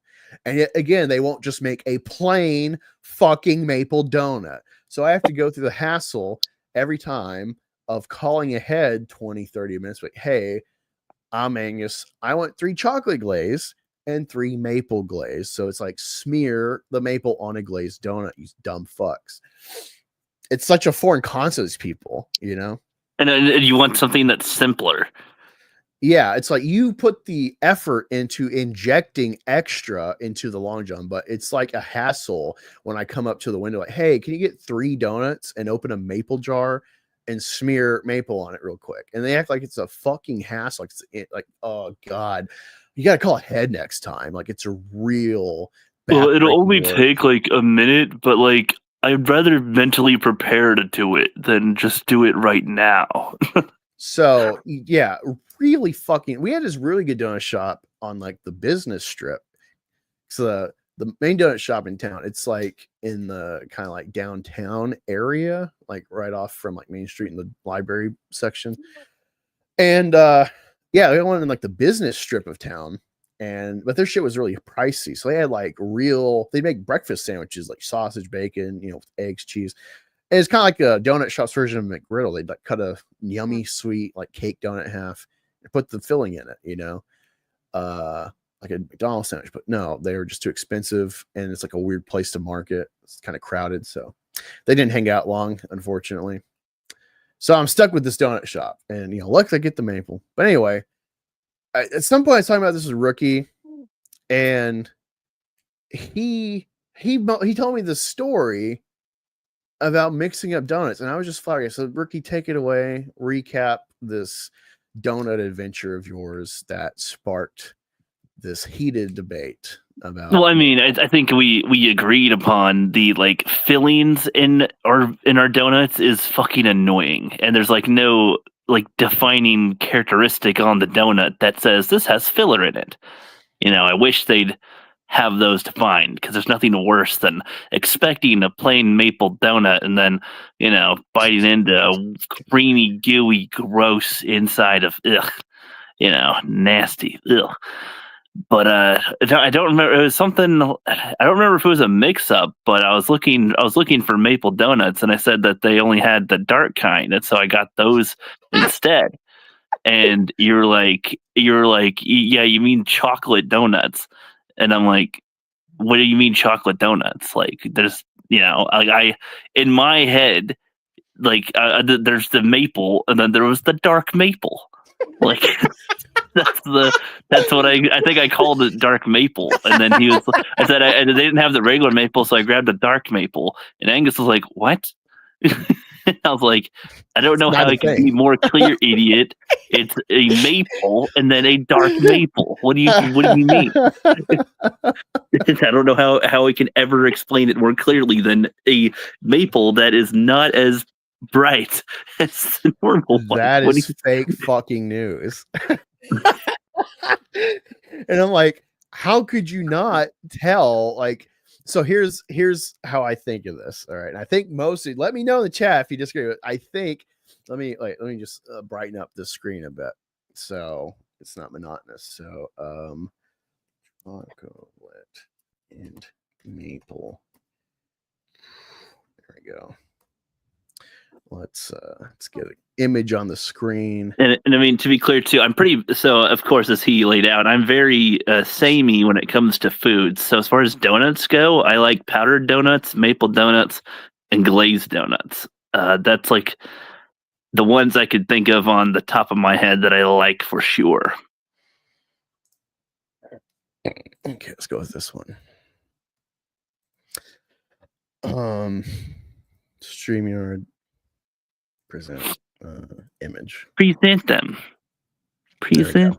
All right, so this will be our background for the donut conversation. So, all right, so I think most people agree. Let me know if you don't get it, if this is so outlandish, but it's kind of a rule, it's an unsaid rule in food, in sweets. All right, unless it's like already, so like Oreo is a chocolate-based cookie. It's a chocolate cookie with a cream center. So they would lateral to white and then the other flavors. So they would make the white cookie, I'm not sure what you call the white cookies, the tan, or the milk cookies, the golden Oreos. Oh, I got you. Those are I got you. Yeah. Yeah. So like they start with chocolate, so then they're lateraling like caramel or something. No. It's a gold. It's like if you have chocolate, you can reverse it. You're just having this is like the standard sweet, no, and filler of flavor of like chocolate or maple. That's the standard. Is like yeah. They went backwards. They started with a chocolate outer contrast, and they went back to like the simple, Yeah.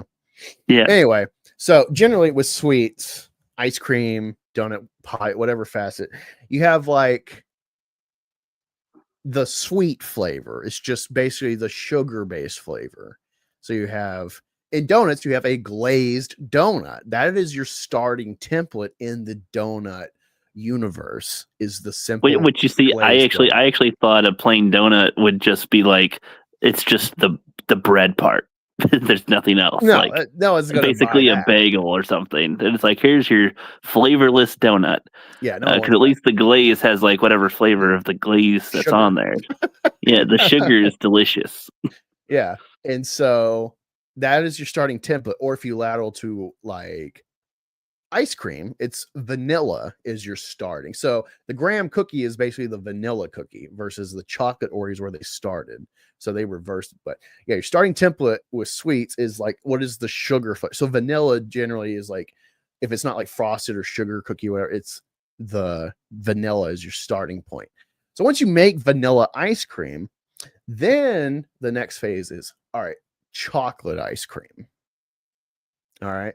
And then you might do strawberry. That'll be your third option. It's like milk, plain milk. And then someone's like, chocolate milk. And then someone else like strawberry milk. And then we get to banana milk, banana strawberry. Ew. And then we get to like, oh, dude, it's really good. So it's like donuts, like it's sweet donuts. Good. But this is how, like, obviously, I feel it's obvious. This is the progression of flavor in a product line. So you start with the sugar, unless you want to start with the chocolate, but then you lateral back to sugar. And then you progress to the more intricate. And at some point, with the donut, I feel like maple would replace like strawberry milk for this template. You go frosted or glazed chocolate, and then maple would be your third category. So my whole thing here is like, how could you mix up and not understand that was chocolate when maple is like the third tier that you have glazed, obviously, and then you got chocolate. You're not going to get maple without those precursors, is my whole reasoning. And I'm just like, how could you not understand? My whole thing is like, obviously I haven't like looking at this right now. You see the very dark donuts like that are entirely dark. I would maybe think that might be chocolate flavor. That's like a devil's food cake donut.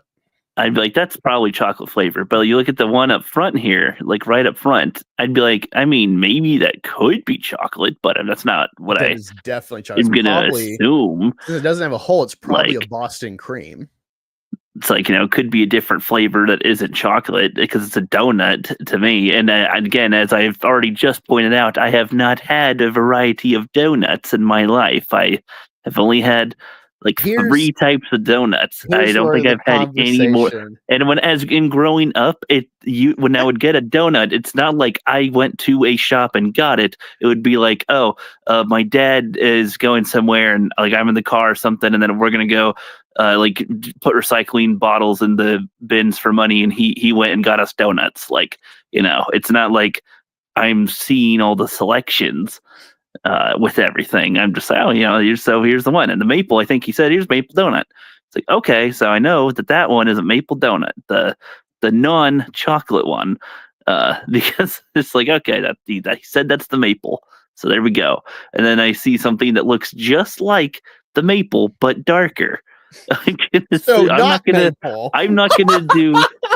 assume that it's chocolate. I'm gonna assume it's the same as maple, but darker. So now what's funny is I'm just like, so that's like I'm like, how do you I understand your math, but like look at my math, and this is how I got the equation. What are you talking about? Well, we're showing our work. We're showing our work. Maple. It looks exactly like maple, but not. If it looks like a maple, it does that. You I mean, undercut yourself because you're like, oh, it looks like maple, but not.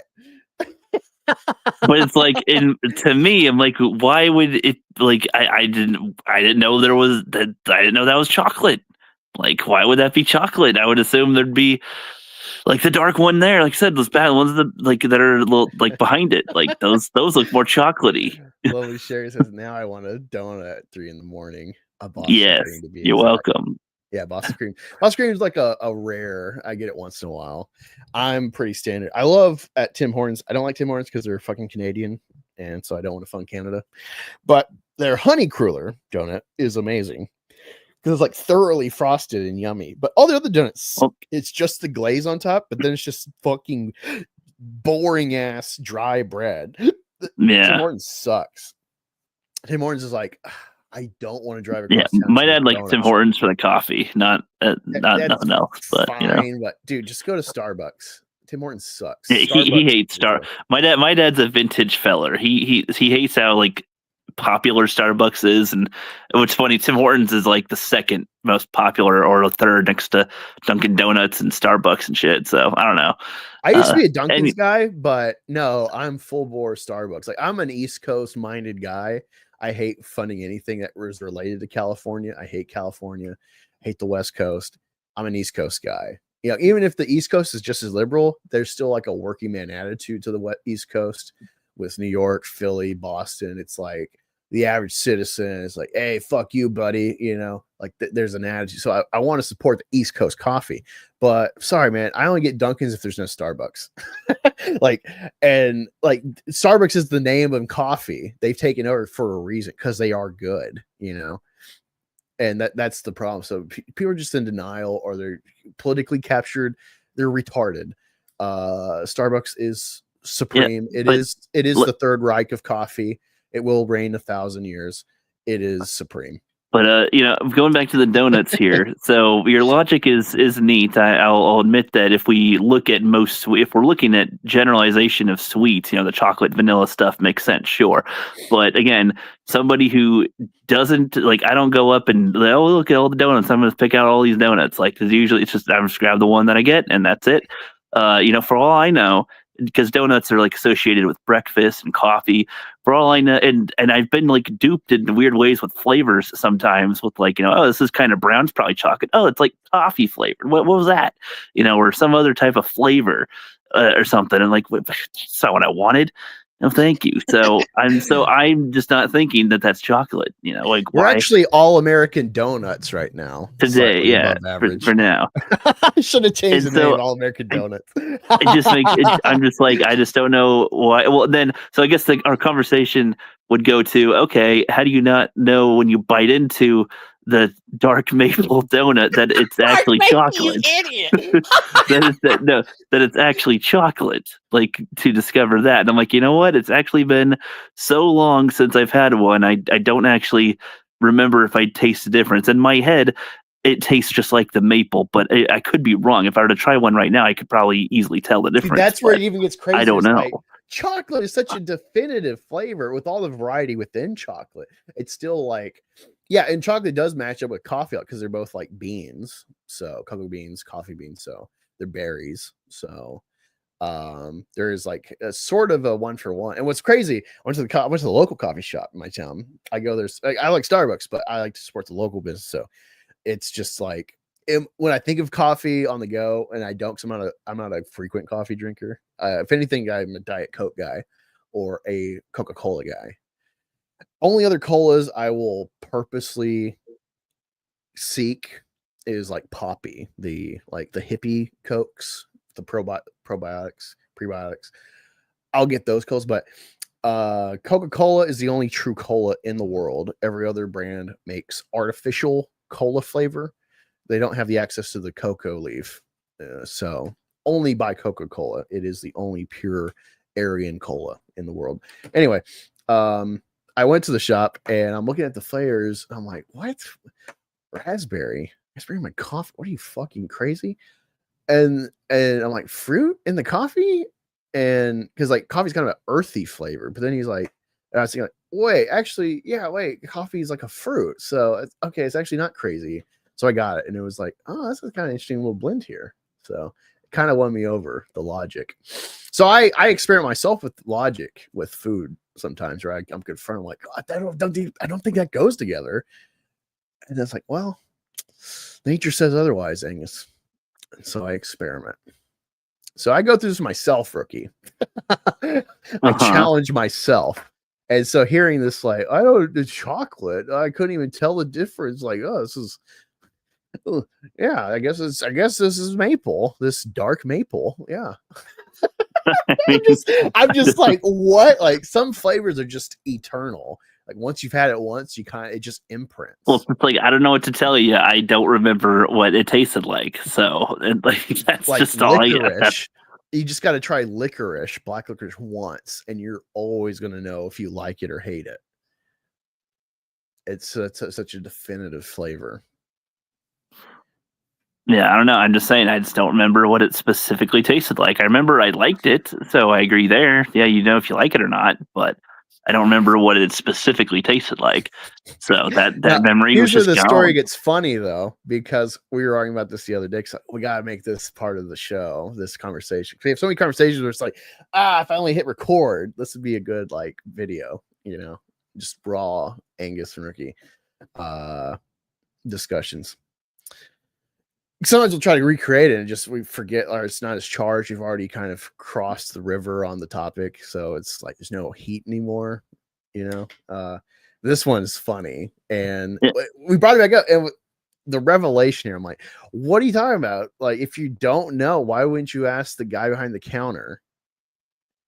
Well, you start walking me through. It was funny because you just briefly mentioned this as a topic, and then we actually went in a half an hour discussion, to finish, because we never finished the conversation really. Anyway, and so we kind of did the other day. with it. And yeah, you start walking through. You're like, yeah, you go into the shop and you have like, you do your order. They try to upsell you. There's like the stuff on display at the counter and all these things. And I'm just like, what the fuck world are you talking about? I'm at the grocery store and there's a glass. There's no employee there. And it's just donuts without any labels of any kind. And the maple is usually at the top. And I just pick out a donut and then I go ring it up with all my other groceries. And I haven't had donuts in forever. So it was just like, first time having a donut in a while. Here I go. And that's it. And there's no label or nothing. So like I've never seen that completely changed the conversation. Where anything it's like, no, before. My pathology is completely correct. I think that there is the sugar if I were at a donut shop and still getting confused and stuff, then yeah, I'd be retarded. And yeah, like with and especially in a place where this is what they're selling. You went into the store to get a donut. How do you not? Yeah, I would agree. Yeah. So I didn't know the story was in like a fucking Kroger or Walmart bakery section and just opened the glass. And in the section, like donuts are in different spots all the time. They don't even have like this is where that donut goes. It's like they're all different spots all the time. So it's just like whatever, just grab the donut. What you're saying is we need donut segregation. Yes, we need to have them in their perfect sections, where they rightfully belong. But yeah, that explains that. It makes sense why I didn't know what things were called what. But if anything, it does. I could, if I wanted the effort, could have gone, hey, what's this one called? Just flag somebody down or something. They're usually working on shit. I could flag them down, be like, hey, what's this donut called? What's that donut called? What's that one taste like? Oh, dude, I'm a total asshole. Like, I'm in Kroger. I'm in the bakery deli section. You're working? As long as I don't see you actually, slicing, like doing actual work in the moment. If you're there, like, hey, what's that? For whatever issue. And I might not even buy it. Like, okay, and then just leave. Like, they probably love you for that. But yeah, it's like, do my fucking bidding, wagey. Like, that's what you're fucking here for, is for me. I am a passing by king. You are a serf. And you till the field of donut knowledge. Yes, but if there's anything I'll take away from this is that maybe I will go out and eventually and like slowly try a donut every now and then and go, this donut is called this and tastes like this. And do I like this donut? There we go. You should do it with the puppet. This could be content, Rookie. All right, Rookie's gonna try another donut. This one's not called dark maple, okay? It's called chocolate. Now, let's see if it tastes like chocolate. And if you don't know if it tastes like chocolate, then Angus might have a point, okay? But we'll see. if you recognize the chocolate, then you're normal. But just you have to be careful. We don't know, okay? What did he say? Good luck, Rookie. He's selling chocolate. Now, hopefully you don't die diabetes for this donut he's adventure. Selling dark maple. I remember dark maple. I always hated it. And if there's anything else to defend myself here, I am raised by my mother, who does call things names like this, like calls things the wrong things, and then it's like, until I learn it's called something else, it's like that kind of sticks for me. I know what she's referring to. It's funny to. because, like, I think at the moment I just had gotten a small bottle of maple syrup, and that is a slight distinction when you buy maple. Is like there's like straight or amber, then they'll have a darker colored maple. And it doesn't change the flavor, but like there's a preference for some reason with people. I've never investigated why, and we can do that now. Actually, it's gonna be like more trash content. Food. But let me look this up. Why? If you're about to ask me what I think about different syrup flavors, I've had probably like one or two types of syrup, and I don't even know if I pay attention. I love just the straight standard like butter flavored syrup from like that's cheap Walmart corn syrup. I love of course maple, although sometimes it's too rich. Love butter pecan. Once in a while I'll try like the blueberry at IHOP. Yeah, probably different variations of butter and maple. They're probably the main ones I've had. But mainly I get the maple. It is a good flavor. And I mainly just grab it because it's like real. You can't fake maple syrup. You can try to put like no syrup isn't bad. I've heard someone say, "Oh, we gave you maple syrup," and it's like, no, this is McDonald's packaged corn syrup, but it does taste good. But no, I try to minimize the corn syrup to just Coca-Cola. But usually I just drink Diet Coke, or the poppies. So I mostly avoid it. Or I'll drink Monsters, the zero sugar Monsters, the erythritol. So I try to avoid corn syrup if I can.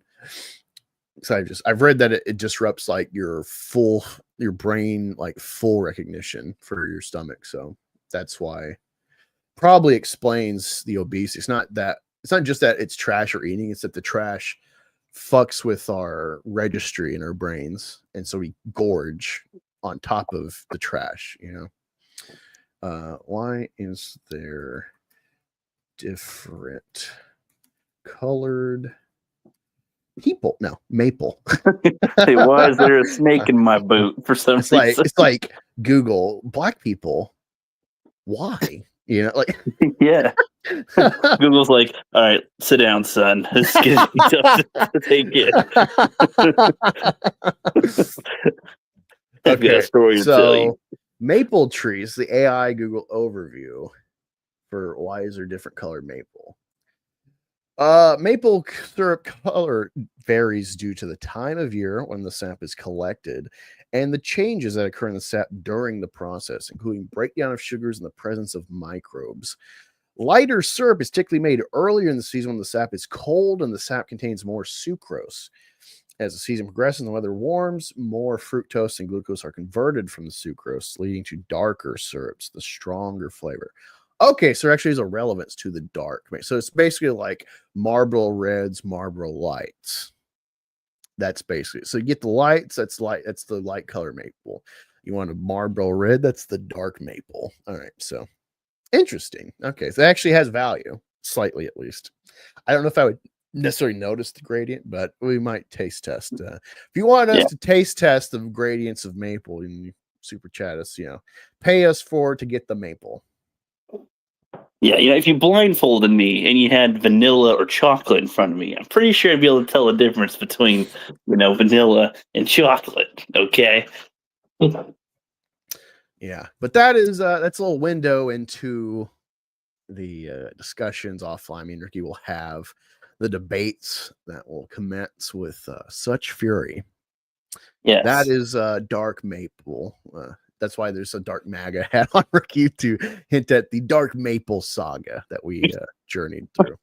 Yes. Dark Maple. All right, let me find my mom would always call ham sandwich meat when I was a kid. And so like when I went to Subway for the first time, I was like, yeah, I'll have sandwich meat and lettuce and stuff. And they're like, what? Well, what kind? Yeah, I was like, like the one my mom gets. Like the kids. Like, of course. What do you mean? It's like, oh, there's a name for it. She never calls that. With our cat food, it's kibble, but she always has called it crunchies for the longest time. And when we went to the vet one time, they were like, she's like, yeah, do we need to give her like a certain type of crunchies? And the lady was like, huh?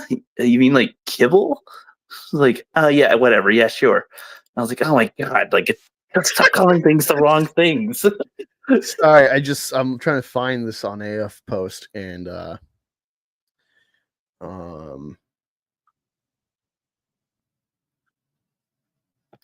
there was a helicopter crash in the Hudson River. It's not actually in the river, it's right. Well, I don't know. It might be a bend in the river, but we're seeing it the river. Caused by Tom Hanks. Well, I'm just like, was there another woman driving this? Is this what happened? Yeah. Kaguya's Top Gal says woman pilot or faulty vehicle. That's the question. And which scenario is more likely these days? Like, faulty female pilots are on the rise. It's just crazy. Maybe we should have AI drive the planes instead of women. That might be more efficient. Huh. So some CI documents have been released. They reveal search for Hitler in South America 10 years after the war. So it's just only confirming what was coming out of Argentina's declassified documents that Hitler lived after the war, that his death was fake. He's still on the run. Cooperating with the proven fake female skull that was paraded around as Hitler's skull. Yeah, this was what I was looking for. It was based on a real skull. I love that spin. That's great. All right, get the dark maple out of here. All right, so this is a kind of introduction to the problem. So Tim Pool continues to burn goodwill with conservatives, claiming he doesn't care about conservative tribal outrage. Pool claims Carmelo Anthony stabbed Austin Metcalf in self-defense, and that conservatives are merely acting irrationally. So let's investigate here, because I know there's a clip somewhere about this. So if you don't know, so this guy is twin, Texas. He's at a track meet for some reason, and this black kid is sitting in his spot, not his tent. So he's like, "Hey, you need to move," and like touch me, see what happens. And then he does to like obviously get him out of his spot, not his tent. And the reaction is stabbing a kid, and this is at a school event. And he stabbed him in the heart. He died pretty much right away. His twin brother, tried to like hold the wound, keep him alive, but he saw his last breath. And they did revive him multiple times. You say Tim Pool did this, or Carmelo Anthony did this? Okay, I'm explaining the incident. Oh. And so it's a pretty clean cut. Even like the kid gets arrested, black kid. This is a black on white violence issue. All right. Completely ridiculous escalation. Pretty much everyone with the brain sees this as like, this is a murder. And arguably disingenuously, people trying to spin this to own blacks, should try to like throw Kyle Rittenhouse in our face or something. Because, hey, he didn't do nothing. It's always the fucking spin. They're trying that. Said, "Oh, he got what he deserved. This is self-defense. Stand your ground." Oh, why he didn't like when we stand our ground? You can't stand your ground with a weapon at a school event. Barring there's like a mass shooting. Like if you stop them and you were like attending the event and you had a weapon, you still might get charged for. Wait a second. How is there a stabbing at a gun-free zone? Right. Yeah. So yeah, exactly. This is crazy. Like that weapon shouldn't have been there in the first place. So you don't get the right to self-defense for like, even if this kid is like handling this wrong, saying this is an assault that he touched him. This is ridiculous. And Tim Pool is saying this shit like, "Hey, are you against self-defense now?" And it's like completely betraying, like you've courted conservatives for at least 5 years with your content, if not longer. And it's just showing that this is a big gay up. And it's just like a week ago, he was in this meeting for some reason with Benjamin Netanyahu, the basically president of Israel. I mean, wasn't he one of the people that were paid off by the Russians or something? Yeah, like everyone just forgot this Tenet Media. I mean, they probably dropped it because that was during the Biden administration that this came out. But yeah, wasn't Tim Pool quitting too a while ago? I don't know. Dude, and it's like I don't care what he says. It's always something different. I don't know. A Simon's executive, his family, and their pilot died in the Hudson River. Okay, I scrolled by it looking for the Tim Pool thing, so I haven't investigated. It's in New York, so it's like whatever. It'd be funny. Another what was it? The one helicopter plane crash was like killed a bunch of skating girls. The video was like, who cares about skating? Honestly, like it was a funny bit on Biggest Problem. I know. Yeah. He's like, how many of them did we really need in the world? Like, he actually really says like, football, basketball, soccer. Like, I get the point. Like, when you're grading skating, who won? It's all just whoever the judge likes. It's all arbitrary. Is there even like discussion amongst fans? Oh yeah, they totally won. Oh, they got robbed. Yeah, the only time skating was interesting when there was like assault related to like skewing scores or whatever, that Tanya, whatever, that that Margot Robbie movie. It's pretty good. It's a pretty good movie. I don't know how accurate that portrayal is, but it's a pretty good movie. There's Blades of Glory. That is a good skating. Well, see, that's about guys skating. So even when it's ridiculous, it's like it's like Will Ferrell and stuff. So it's like it's funny. It's like actually funny. Yeah. See, guys make everything better. We're better at being women. Look at Blair White. Look at the swimming tranny. Like we just do everything better, even being you. You know, Mrs. Doubtfire. I mean, it's just Mrs. Doubtfire. Easy. Fuck! Before we go to this Tim Pool stuff more. Oh man, I fell into this weird viral post. Let me find it, dude. This is hilarious because there's this thing going around with Jenny from Forrest Gump, like name a worse person who isn't a villain but should be considered so. Was the prompt, and so everyone's sharing Jenny, so then trying to one up each other.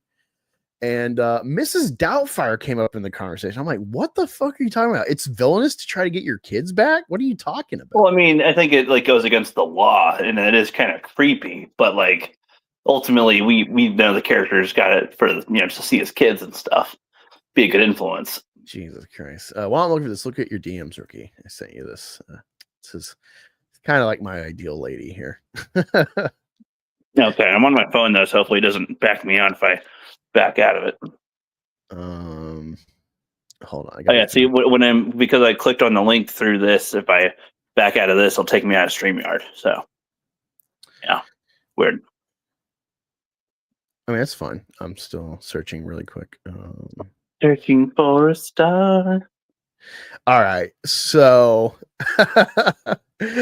yeah. So it's name a movie character who technically isn't a villain, but you consider him to be one. I'll start, and it's Jenny from Forrest Gump. Obviously, she's a fucking cunt. Yeah, has an AIDS baby that she dumps on Forrest and then dies. Fucking poor. But it's also an endearing love story because you just love how loyal Forrest is. It's such a one-sided love story. It's awful. It's kind of beautiful for the man's side of the not because of like chauvinism, not because of masculinity, like taking the guys. It's just he is the good person in the duo. And even though he settles with her still, he like had the more fulfilling life. So yeah. But the prompt, this one someone shared, most insidious villain in movie history right here, and it's Robin Williams from the Dead Poets Society. I've never watched the movie. I don't really understand the context. But then someone's like, I'll do one better. And it's fucking Mrs. Doubtfire. What's their reasoning here? I think it's based on this this I'm about to show you, which is this is fuck, dude. If you recut it, if you did a Snyder cut of any film in history, like I want this movie. This is brilliant editing. I'm very excited to introduce you if you've not seen it. Let me just get through this ad. All right. Here we go.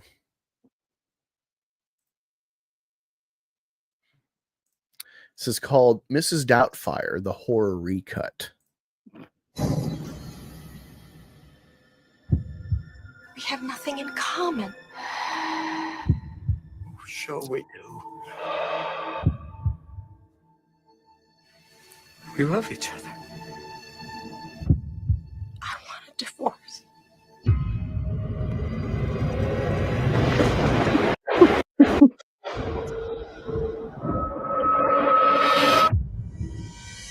Reality, Mr. Hillard, is that your lifestyle has been very unorthodox. And I refuse to further subject 3 innocent children to your peculiar and potentially harmful behavior. It is the court's ruling to award sole custody to Mrs. Hillard. Hello? Hello.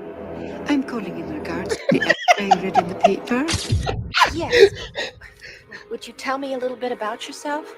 Oh, certainly, dear. It's actually more funny with the horror context.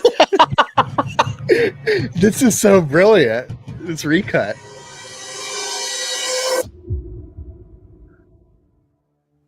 I'm addicted to my children, sir.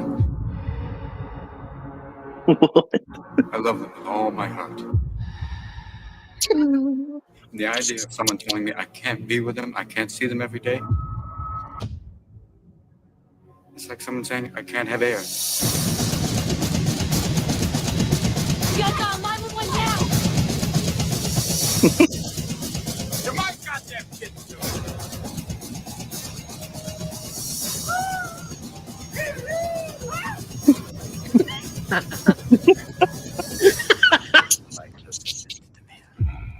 He's standing up.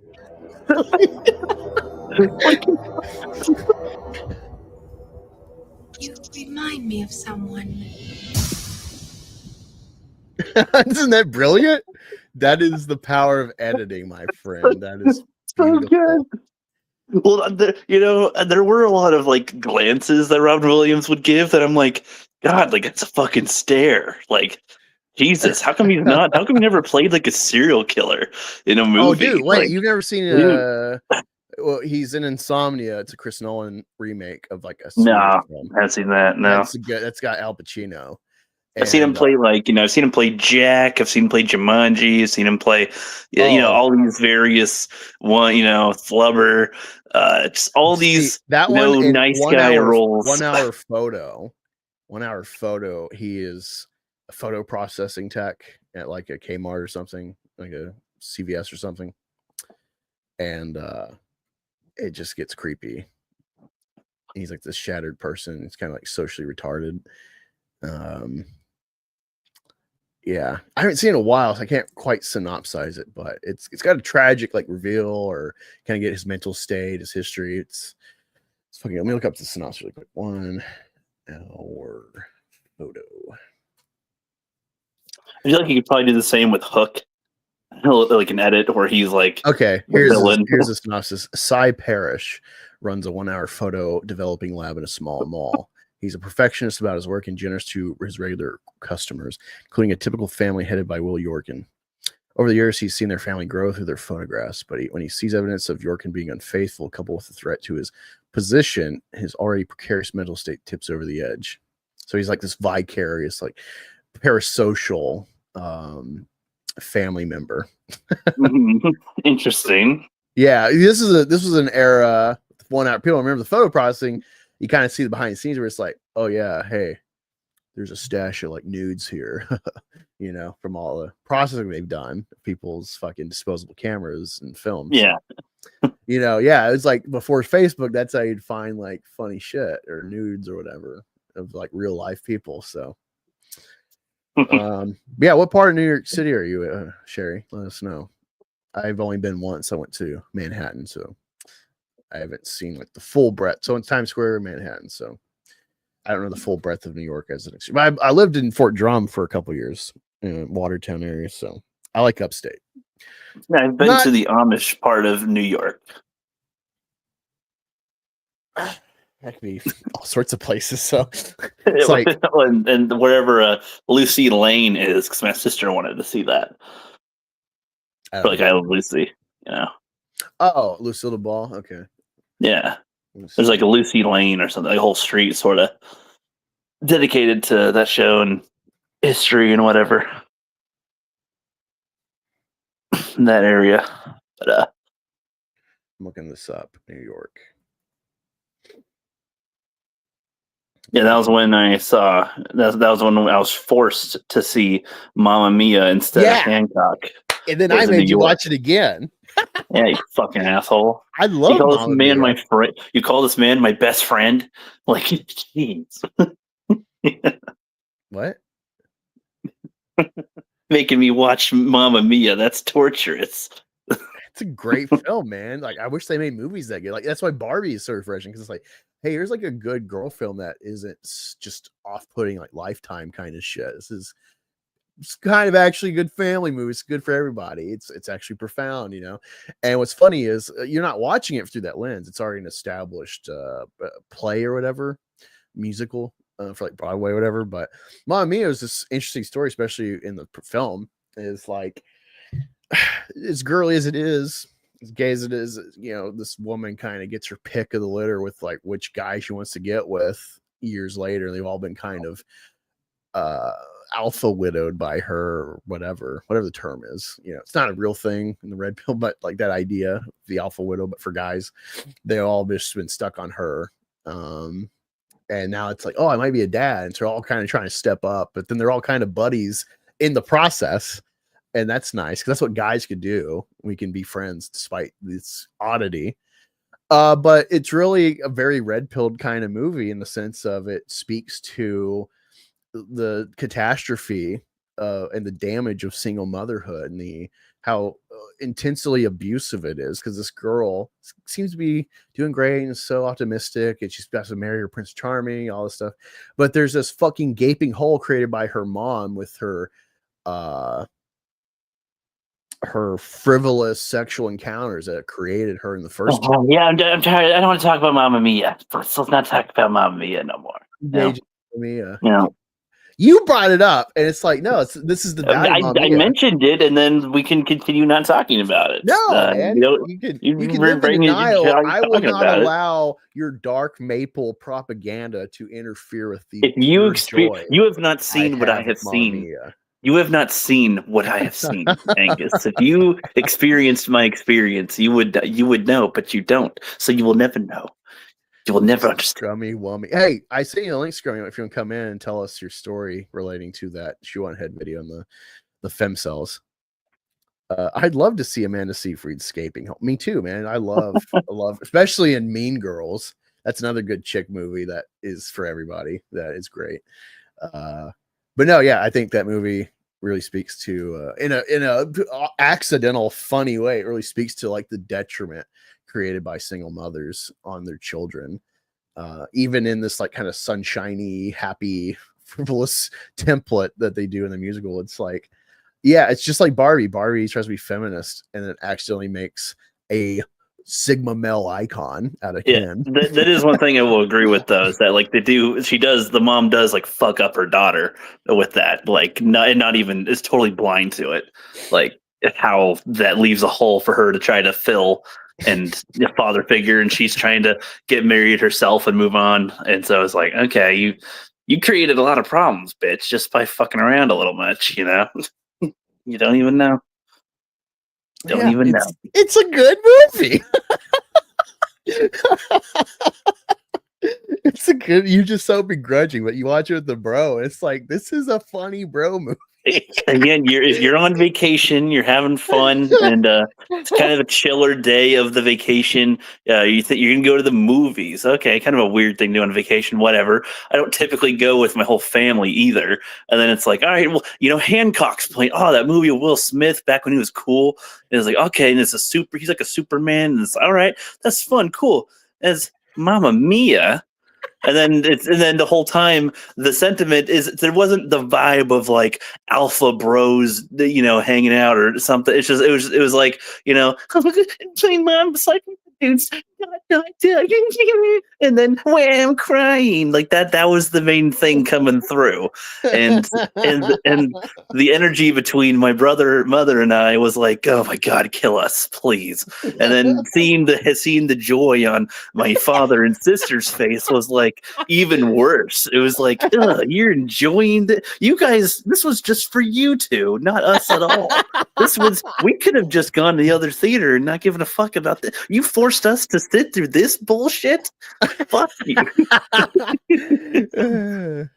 And that's why the movie is bad. That was hot. Rook, do that voice again. He must be I don't know in the which one I bathroom. It was probably when you're like doing the cutesy voice, mocking the movie. He's probably cranking it right now in the bathroom on a unscheduled work break. Oh yeah. I used to work at Walmart. I used to I gotta go to the bathroom, Yeah, do it again. Subway has an unfortunate. I don't know if you saw that Subway chick that was like doing OnlyFans in Subway bathroom in her uniform or something. Send me the link. That was a no because honestly, I don't think they would have cared if you did it in the bathroom, but you're wearing your Subway uniform, so it's like, oh, you're you're splooging all over the Subway's they're hey, we make it fresh at Subway, buddy. That's like perfect marketing. like I guess, Subway yeah. is a family Subway's business. not good. Ever since Families are made at Subway. you don't understand. Jared destroyed Subway's confidence. They're scrambling even now to do things. That's why every 3 months they're like, here's a new thing. Here's another new thing. We got rid of that thing. Here's another new thing. We're Pepsi, not Coke now. We had the churro and pretzel. We're gonna get rid of those. Here's a Dorito thing. Like that's Subway right now. They don't know what the fuck they're doing. Yeah. Tim Pool. Let me see. Carmel. Was there another topic we were doing? Yeah, I'm trying to find a good article. Blaze Media, the queer baits that own Eric July, have an article. Oh wait, this is not real. What the fuck? I literally typed in Carmelo and it gave me this. Dude, this shit pissed me off, man. For real, you'll just have to rewind it, Scummy. That's okay.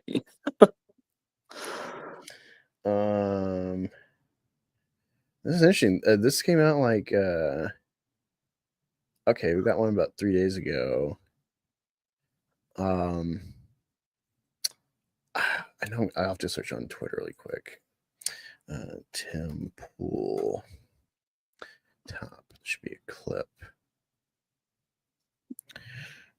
See, now I want to see if that channel or other ones has like different edits for different movies like that change the genre pretty in like a good way or not. Like the Doubtfire thing.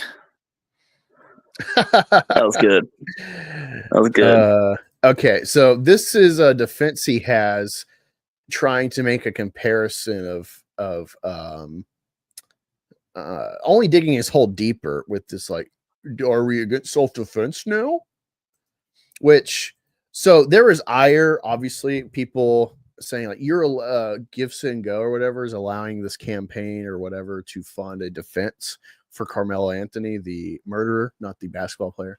Oh, that's why it was confusing me. Okay. Yeah. The guy stabbed the kid to death in the heart at a track meet because he's like, hey, get on my tent. Died basically instantly from a stab in the heart. Yeah, no, for some reason I thought it was like, I thought it was something related to Carmelo Anthony, and then also a black guy, and then also Tim Pool. So I thought there was like a whole events going on. What is going on in the NBA right now? Like Carmelo, you're probably retiring soon, if not yet. What are you doing? You're almost out. Like you've done enough for the Knicks or whatever you're at now. So Tim Pool said this, and I think there's a little context here to give him defense. He's like, I'm confused by the story. Are we against self-defense now? Now, I think people are interpreting this maybe as just talking about the stabbing. Now, the context, he shared this in regards to this guy, I think that runs Gibson Ghosts or whatever, like charity website, like crowdfunding charity, like GoFundMe. They've been infamous for denying people like defense funds for violent stuff, like Kyle Rittenhouse. He had to like, they had to work around figuring out where to, the populace that wanted to could fund his legal defense for his murder trial. And Gibson goes allowing Carmelo Anthony to have a like $150,000 goal for his defense, because obviously it's going to be a heated political covered murder case in reverse, and everyone's kind of just on board with this murder, unless you're like disingenuous or if you're just like this black purist defender that he didn't do nothing kind of people that will just instantly defend the black for no reason, when it's an obvious murder. And so the guy is saying like, hey, I believe everyone has a right to day in court, and that requires money. So that's his defense of allowing a Carmelo Anthony defense fund goal on his website.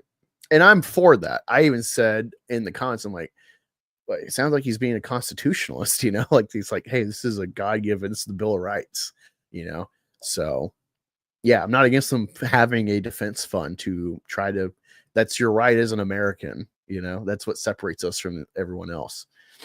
But it seems, and when you add this video on his channel, that he actually is saying, are we against self-defense that the black guy did? and stabbing this kid for saying, "Get out of my tent." So this is what Tim Pool said on a stream afterwards. He says, what is it? Nothing matters but this. He was at a school event at the wrong team's tent with a knife. He clearly chose murder than to walk away, cut and dry here. Nope, wrong.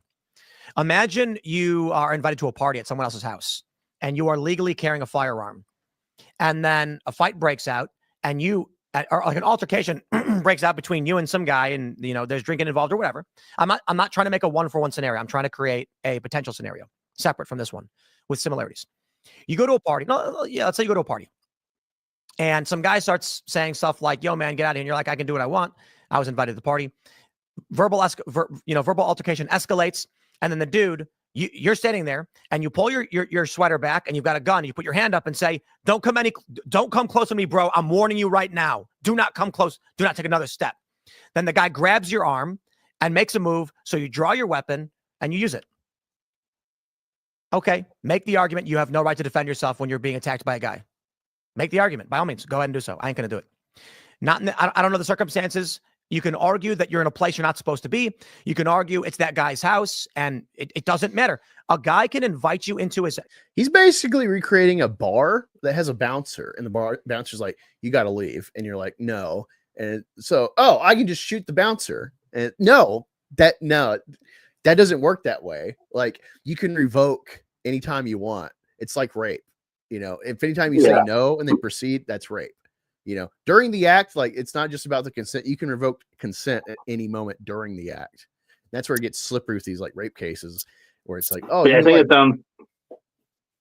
sounds a little ridiculous to be like, "I have a gun. If you touch me, I will kill you." Like, and then I'm okay for that. Like, yeah, it's like, no, you're in another residence, and if like your access is getting revoked, you have to comply. Now you're trespassing. You've been warned. It's not that the allowance for you to be there is just eternal. It can be revoked. McDonald's let me in, but then I'm like, "F you," and like, "You need to get the fuck out." And I'm like, "No." And now they have right to call the cops on me because I'm trespassing. Well, like, I think it's good that the person would warn somebody they have a gun and all, but it's like you're still resorting to, like, that's not even what happened. He's like, "Touch me, see what happens." You're potentially trying to kill someone because they are trying to escort you out of the building. Like, what? This is like Eric July fan level cope. This is the most this is a like they clearly weren't endangering you or trying to kill you. Your altercation wasn't life or death, and then you made it. Then you made it life or death. Like, that's crazy. I've hated this guy so much for so long. He's a total hack, and this is like, maybe this would be finally like the downfall of this fraud. To follow up with this, because he did get he was involved in some reported like DOJ investigation. Him and other people are arguably Russian plants. Now, obviously, Russia, as Trump would say, is this big gay op to undercut his administration. It was a total scam with his impeachment over this. They found nothing. They proved nothing. There was nothing. Well, yeah, because he belongs to Israel, like you said. Russia Putin kind of belongs to them too, so it's very complicated. Like, sometimes the conflicts get blurred because they're puppet masters. Rookie, this is the problem. They infiltrate everywhere. Like, so when you're talking about like this new conflict people are trying to gin up as a conversation is like Myanmar, which I think in like East Asia, and then there's like the Congo, Rwanda stuff building. I haven't investigated it all, but some people are trying to gay up the coverage, like they're killing Christians. You know, and so there's some interest here. I think one of these people related is like owned by Israel with the African nation, but generally no one cares about Africa because Israel doesn't care about Africa. You know, they don't really have any need to be influencing them down there. So it's why like versus Palestine, it's like, well, obviously it's like their neighbors and they're slaughtering them indiscriminately. It's a genocide. It's not couth to be standing player in the UN, to be an ally of us with such credibility, supposedly, and you're a beacon of Western civilization, supposedly, and yet you're like disgusting. You know, like this stuff doesn't add up. It doesn't add up with us defending it, and we are further and further isolating ourselves from the whole world by buddying up with them. it doesn't help us. This whole greatest ally, like we're not getting anything out of it. It's only a detriment to us. This is where it gets weird, obviously. Yeah, weren't alternative media people like Candace Owens found to be taking money from Russia? I don't know. Let me look up Candace Owens influencer money. I'm trying to make like a search to make sense.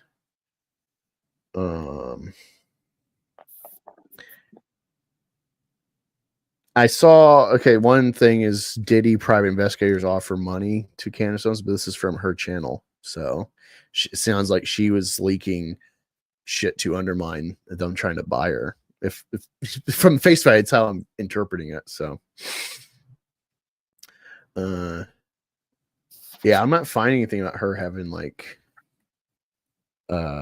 dirty money or unethical money issues, but this is from MSN News, from the Independent, I guess, on the MSN website. Tim Pool now claims there's no actual proof showing he unwittingly took Russia money. So this goes into, I think, the Tenet Media, I think was the name. The DOJ was investigating all these influencers were actually being funded by Russia. It seems that it would be knowingly so. Well, I mean, there's Egypt, but we pay them bribe money. We pay them aid, quote unquote, to bribe them to play nice. So yeah, when Trump stopped the foreign aid, it didn't stop for Israel and Egypt and I think Jordan, because those are the two countries that we bribed for years to play nice. That's why they're complying. So people are like, why aren't the Egyptians taking the Palestinians? Like, because they're paid not to.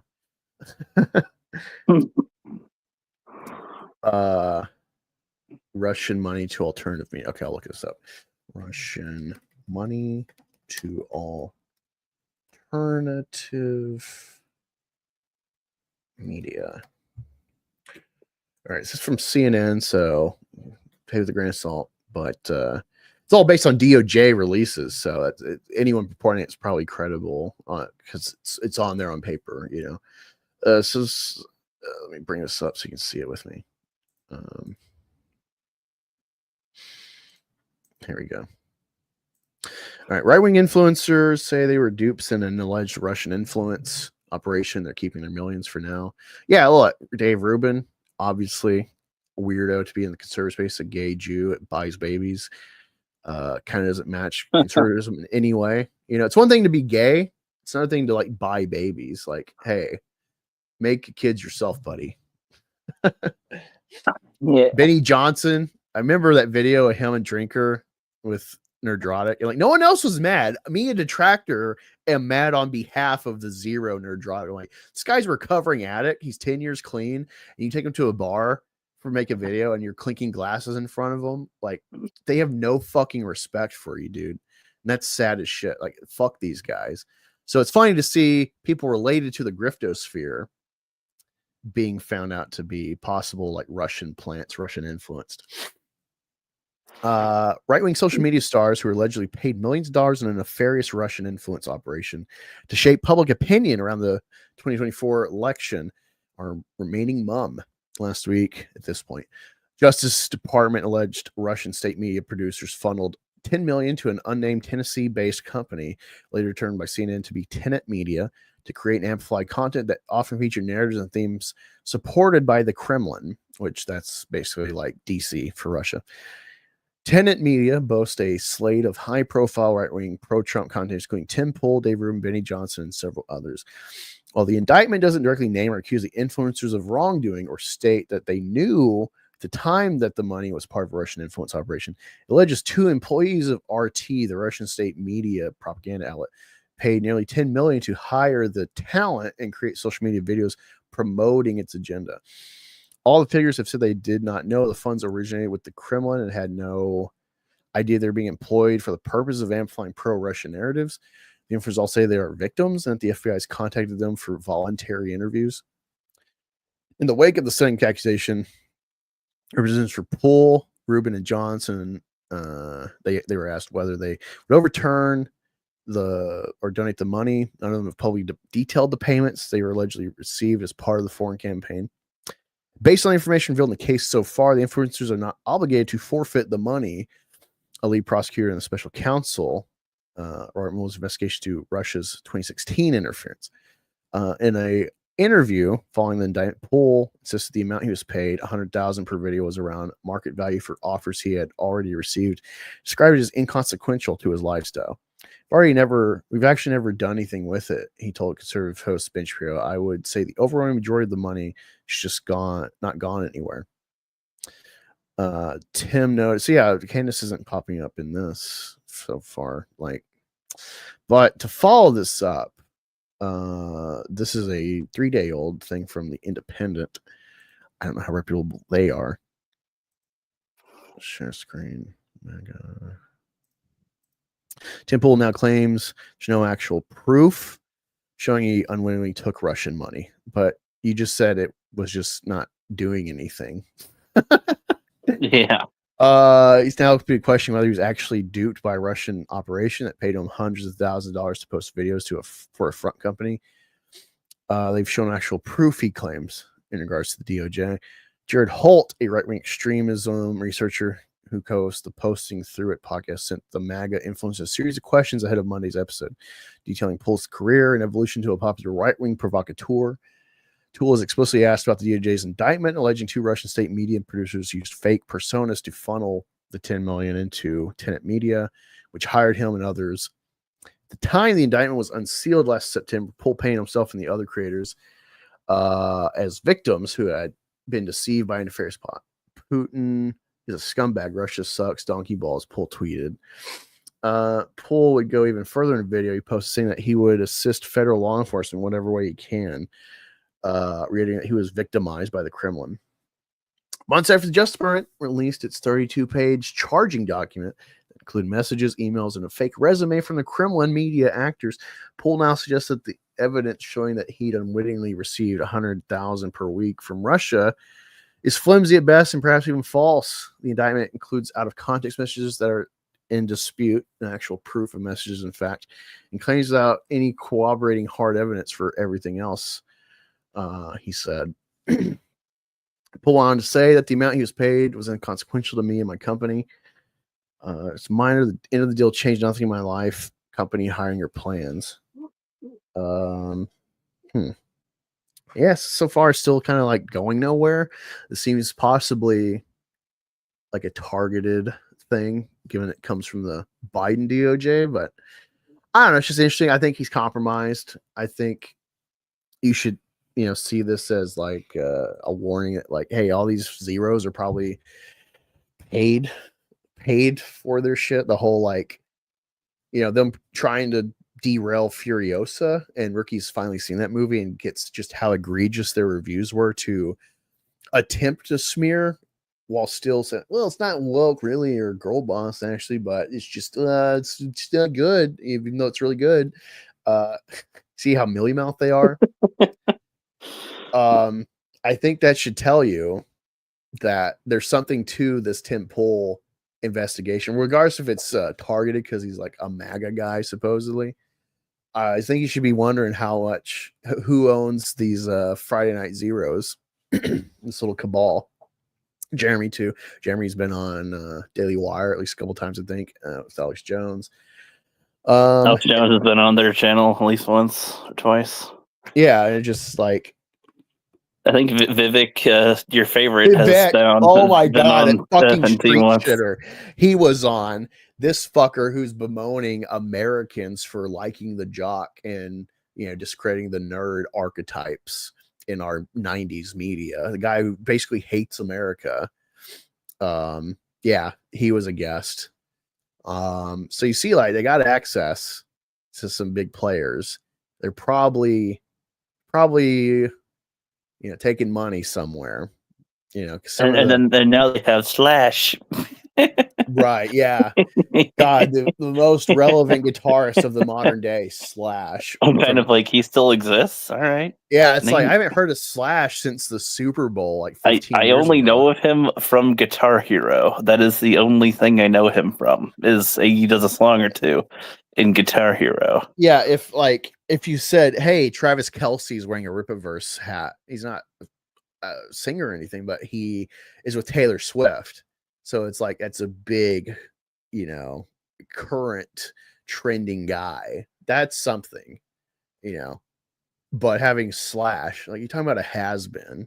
Not that he's not relevant. That if you love rock, whatever, you wouldn't be like, "Oh boy, Slash is here," but he has no relevance today.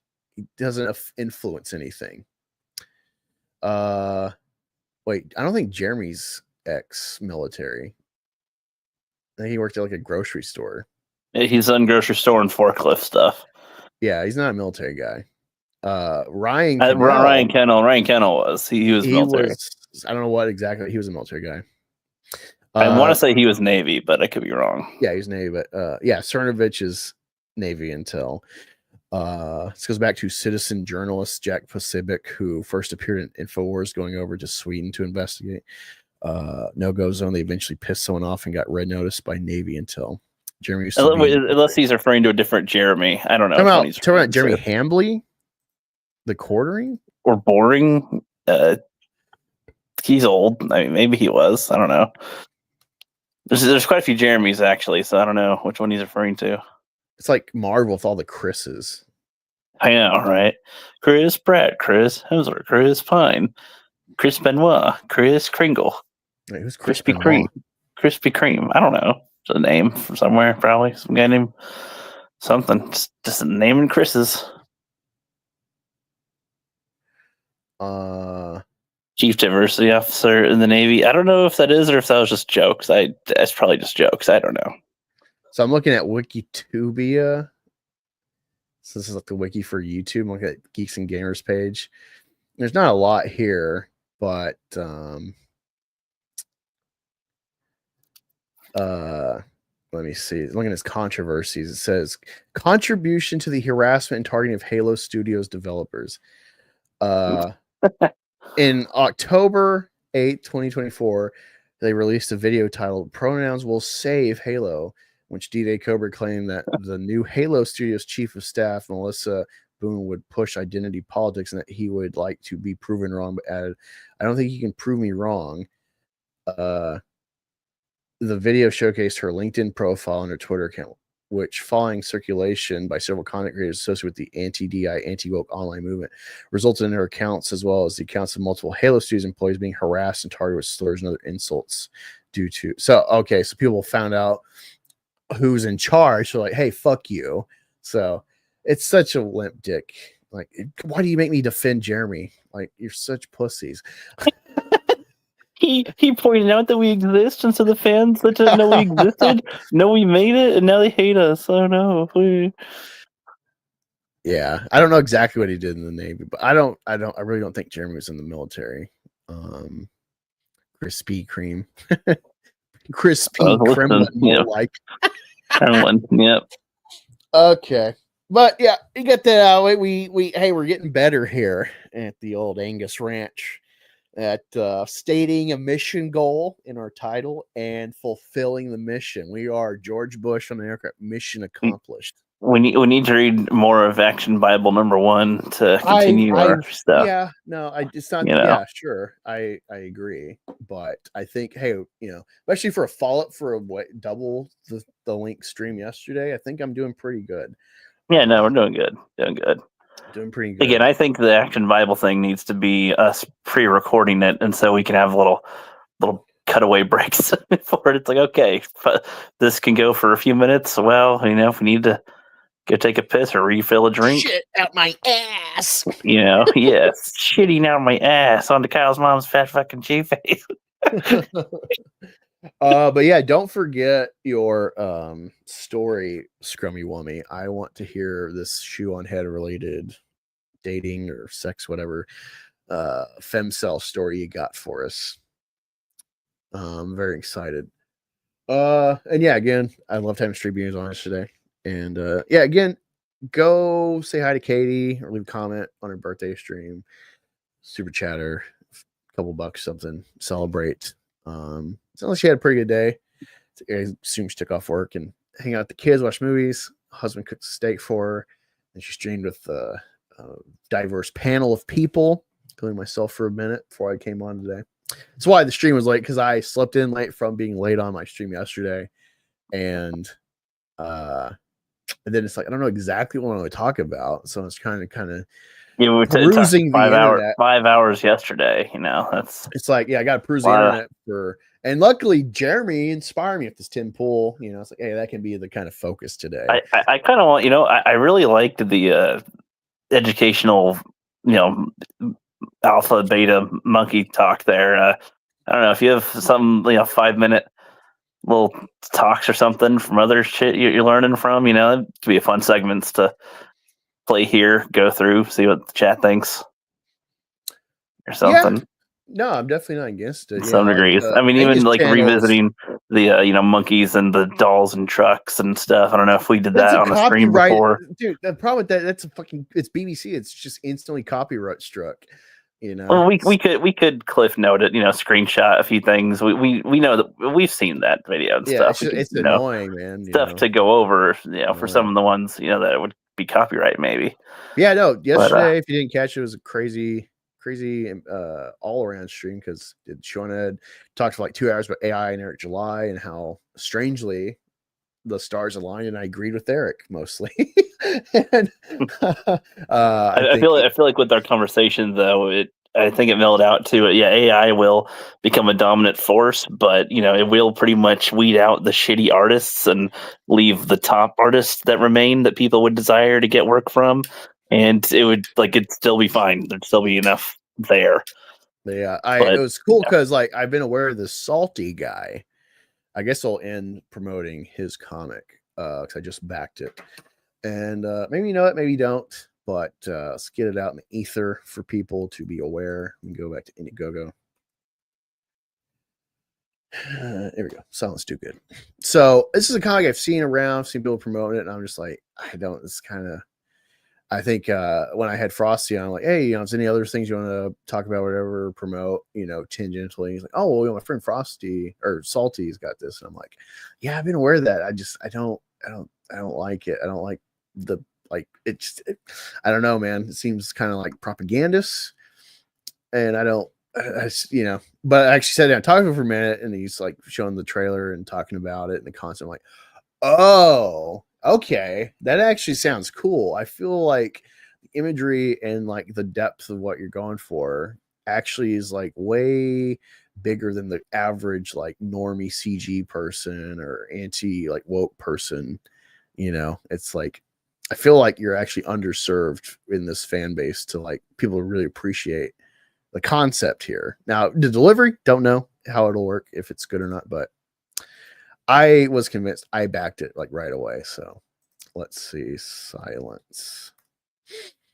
So I can find it here. Okay. View camping. Jesus. Here we go. Let's share this. I'll guide you now. It's from Turkey Robot, which is Salty's company. Silence Duguid, a young Ben Franklin is trapped in a VR program controlled by AI in an alternate future. And it's just interesting because like when I was on the stream, I was talking about how there's this one UFC guy, Bryce Mitchell, who like his first stream, he has a part where he's like, you know, I don't think he's like, I hate Zionists, they're evil. They'll do anything to get what they want in Israel. They're evil. And he's like, oh, it's not all Jews, but these Zionists are evil.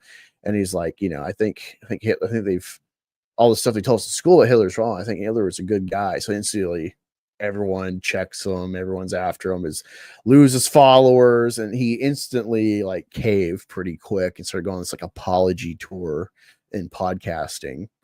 So he's like, it's kind of interesting how we pretty much have a cultist mindsets of like, whoa, don't say things outside of what we're So he totally caved like a bitch. All right. And what's funny is I saw Jake Shields, who is like this big kind of Rumble channel, leading the way on like the, you know, the anti-Semitism circuit, like Candace, Nick Fuentes. He's becoming a bigger figure in that. And he's an ex-UFC guy. He's retired. And he's one of these guys has like arbitrarily gotten his Twitter verification revoked. with no reasoning.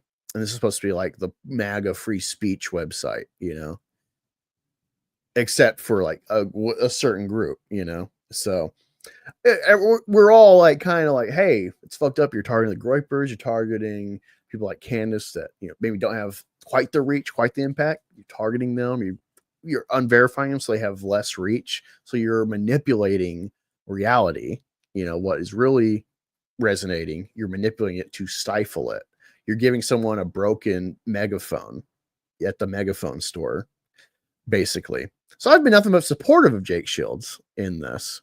So I follow him, and I'm still going to follow him, but he kind of like shown himself. It was so crazy.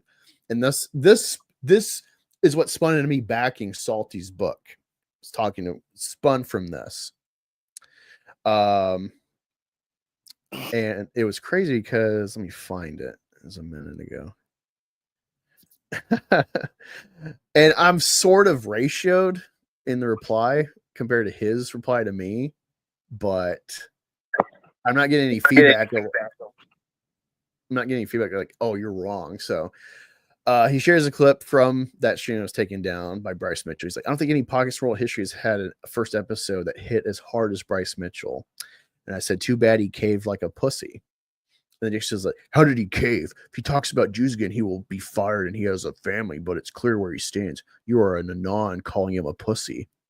And I'm just like, damn, how quick you show your true colors. And I share the meme, the image of Jordan Peterson, who has been this guy about like speech and, you know, government and society trying to force pronouns. That's how he got big as an internet personality. I was talking about this like new contagion of like pronouns and stuff. And so there's this tweet where he's like, I'm increasingly convinced that Twitter anonymity is the refuge of scoundrels and fiends. Say it and stand behind it or hold your tongue. And this is a guy who was like pro-anon this whole time until like Israel became a thing with October 7th. Then he's completely flipped the script on his own rhetoric. So that's why I invoked that. And then also the standard, oh, you're posting on an alt. Why don't you use your real picture and name so I can call your employer and get you fired? That's why anonymity. All right. This was a conversation really quick in the stream with Salty. And it's like, dude, this is the core of America. The founding fathers were writing articles to influence opinion and rhetoric as anons. So back in the day, like people figured it out, but back in the day, our founding fathers were anonymous. So like, go fuck yourself, basically.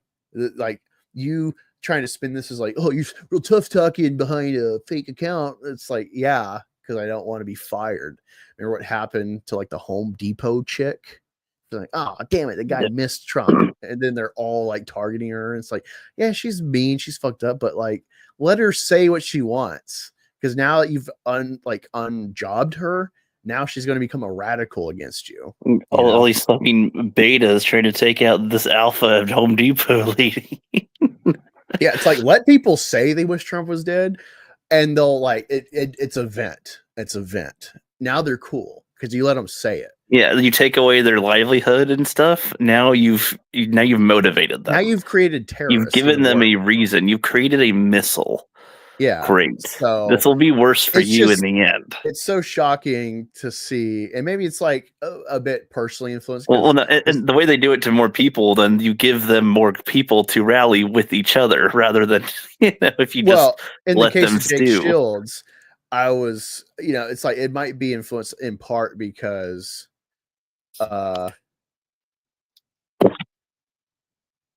because he's a former fighter, and the opportunity's lost by speaking the truth. Like he resonates with it. So it's like he might be a bit personally clouded in this response, but it's like, I don't know. You've been doing this for like a year or two now. You've had Myron, you've had Nick Fuentes, you've had all these, you've had that Asian guy, Arthur Kwan, or whatever. So he's invested a lot of time into this topic. Dave Blitzarian or Bilzerian, whatever his name is. There's a lot of candidates in this mix that he's involved himself with. So he's pretty well ingrained in this side, this segment. So to not understand the value of the average anon normie in the world that doesn't have access to hundreds of thousands of dollars and whatnot, and the access that comes with that, go fuck yourself. Only the libtards want to destroy anonymity. Anonymity is a tool of, like, there's been so many memes and negs like through history. Like, there's so many like graffitis on pyramids and Roman stuff from the people of the day. They were anons. It's the human spirit, uncensored. That's the value of anonymity. It was Batman. But yeah, go check out we'll show this campaign. So it's Salty's sounds too good. So that conversation and anonymity and the founding fathers, it kind of sparked the promo for his comic, because it's about Ben Franklin, founding father, thrown into a future alternate timeline, and it's a pretty cool concept. Yeah.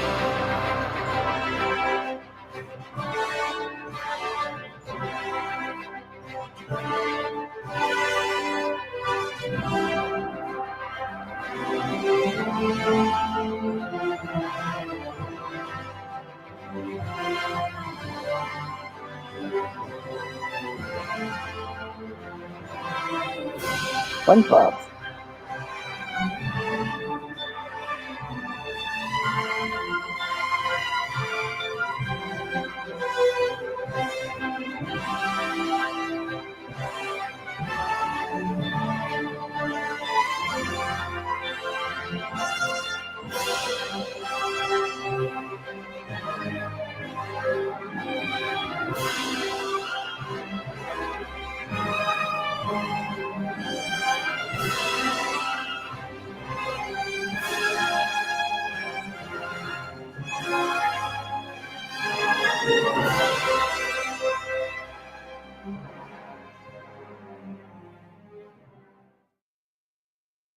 He showed a different trailer. You got a new one. I don't know where it is.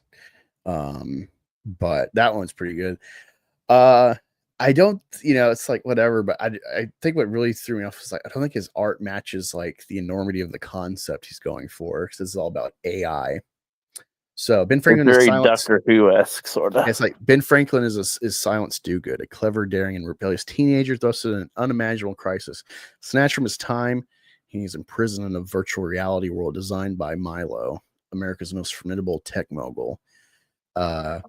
This world, governed by a cunning AI, is a place where algorithms dictate every move. Humanity is trapped in a sleepless dream, and liberty is a forgotten concept. Faced with a pivotal decision, Ben's choices reach far beyond his own fate. They threaten to alter the course of history.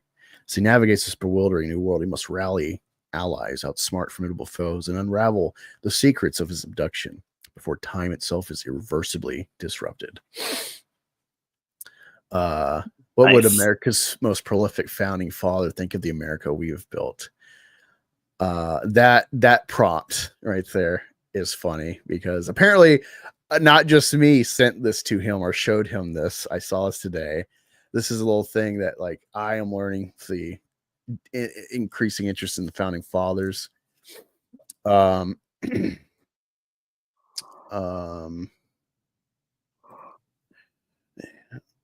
I gotta respond to this. Only a homosexual would say such a thing.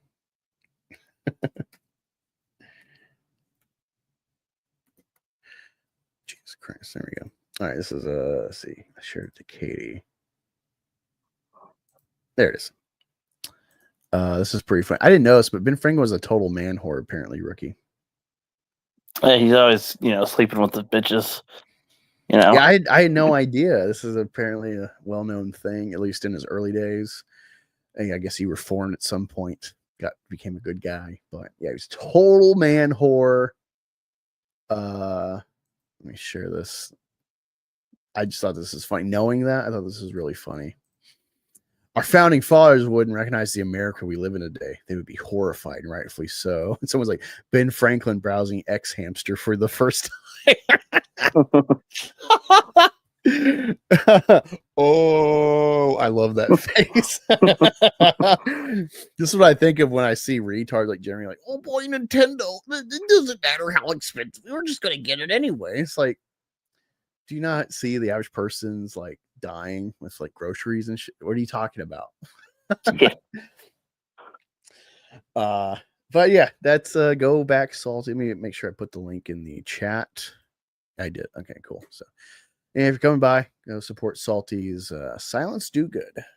Looks pretty fun. I'm interested to read it. I got this cover. I just want to show this cover before I go. Fuck. Where did I? Okay, it's there. Make sure I didn't exit out. There we go. He got a Dan Lawless cover, which Dan Lawless has got this like dreamy style. Look at that. Whoa. Yeah. Dan Lawless is fucking good. I wonder what all he's done in The Big Two. I gotta investigate his work, but yeah, I think this should be more the imagery he's going with, or some other kind of revolutionary style artwork. That would have been better, but yeah. But that's the show. Thank you for being here. Don't fall for the dark maple propaganda. And unless you're not sure if that's chocolate. You should be sure. And you say you should be shot. That too, yes. But thank you. See you next week. I won't be able to stream Thursday next week, another work day. But I will make up for it in some other day next week, if not sooner this week. Well, no, I work overnight all week this week after today. So next week at some point you will see me. Farewell.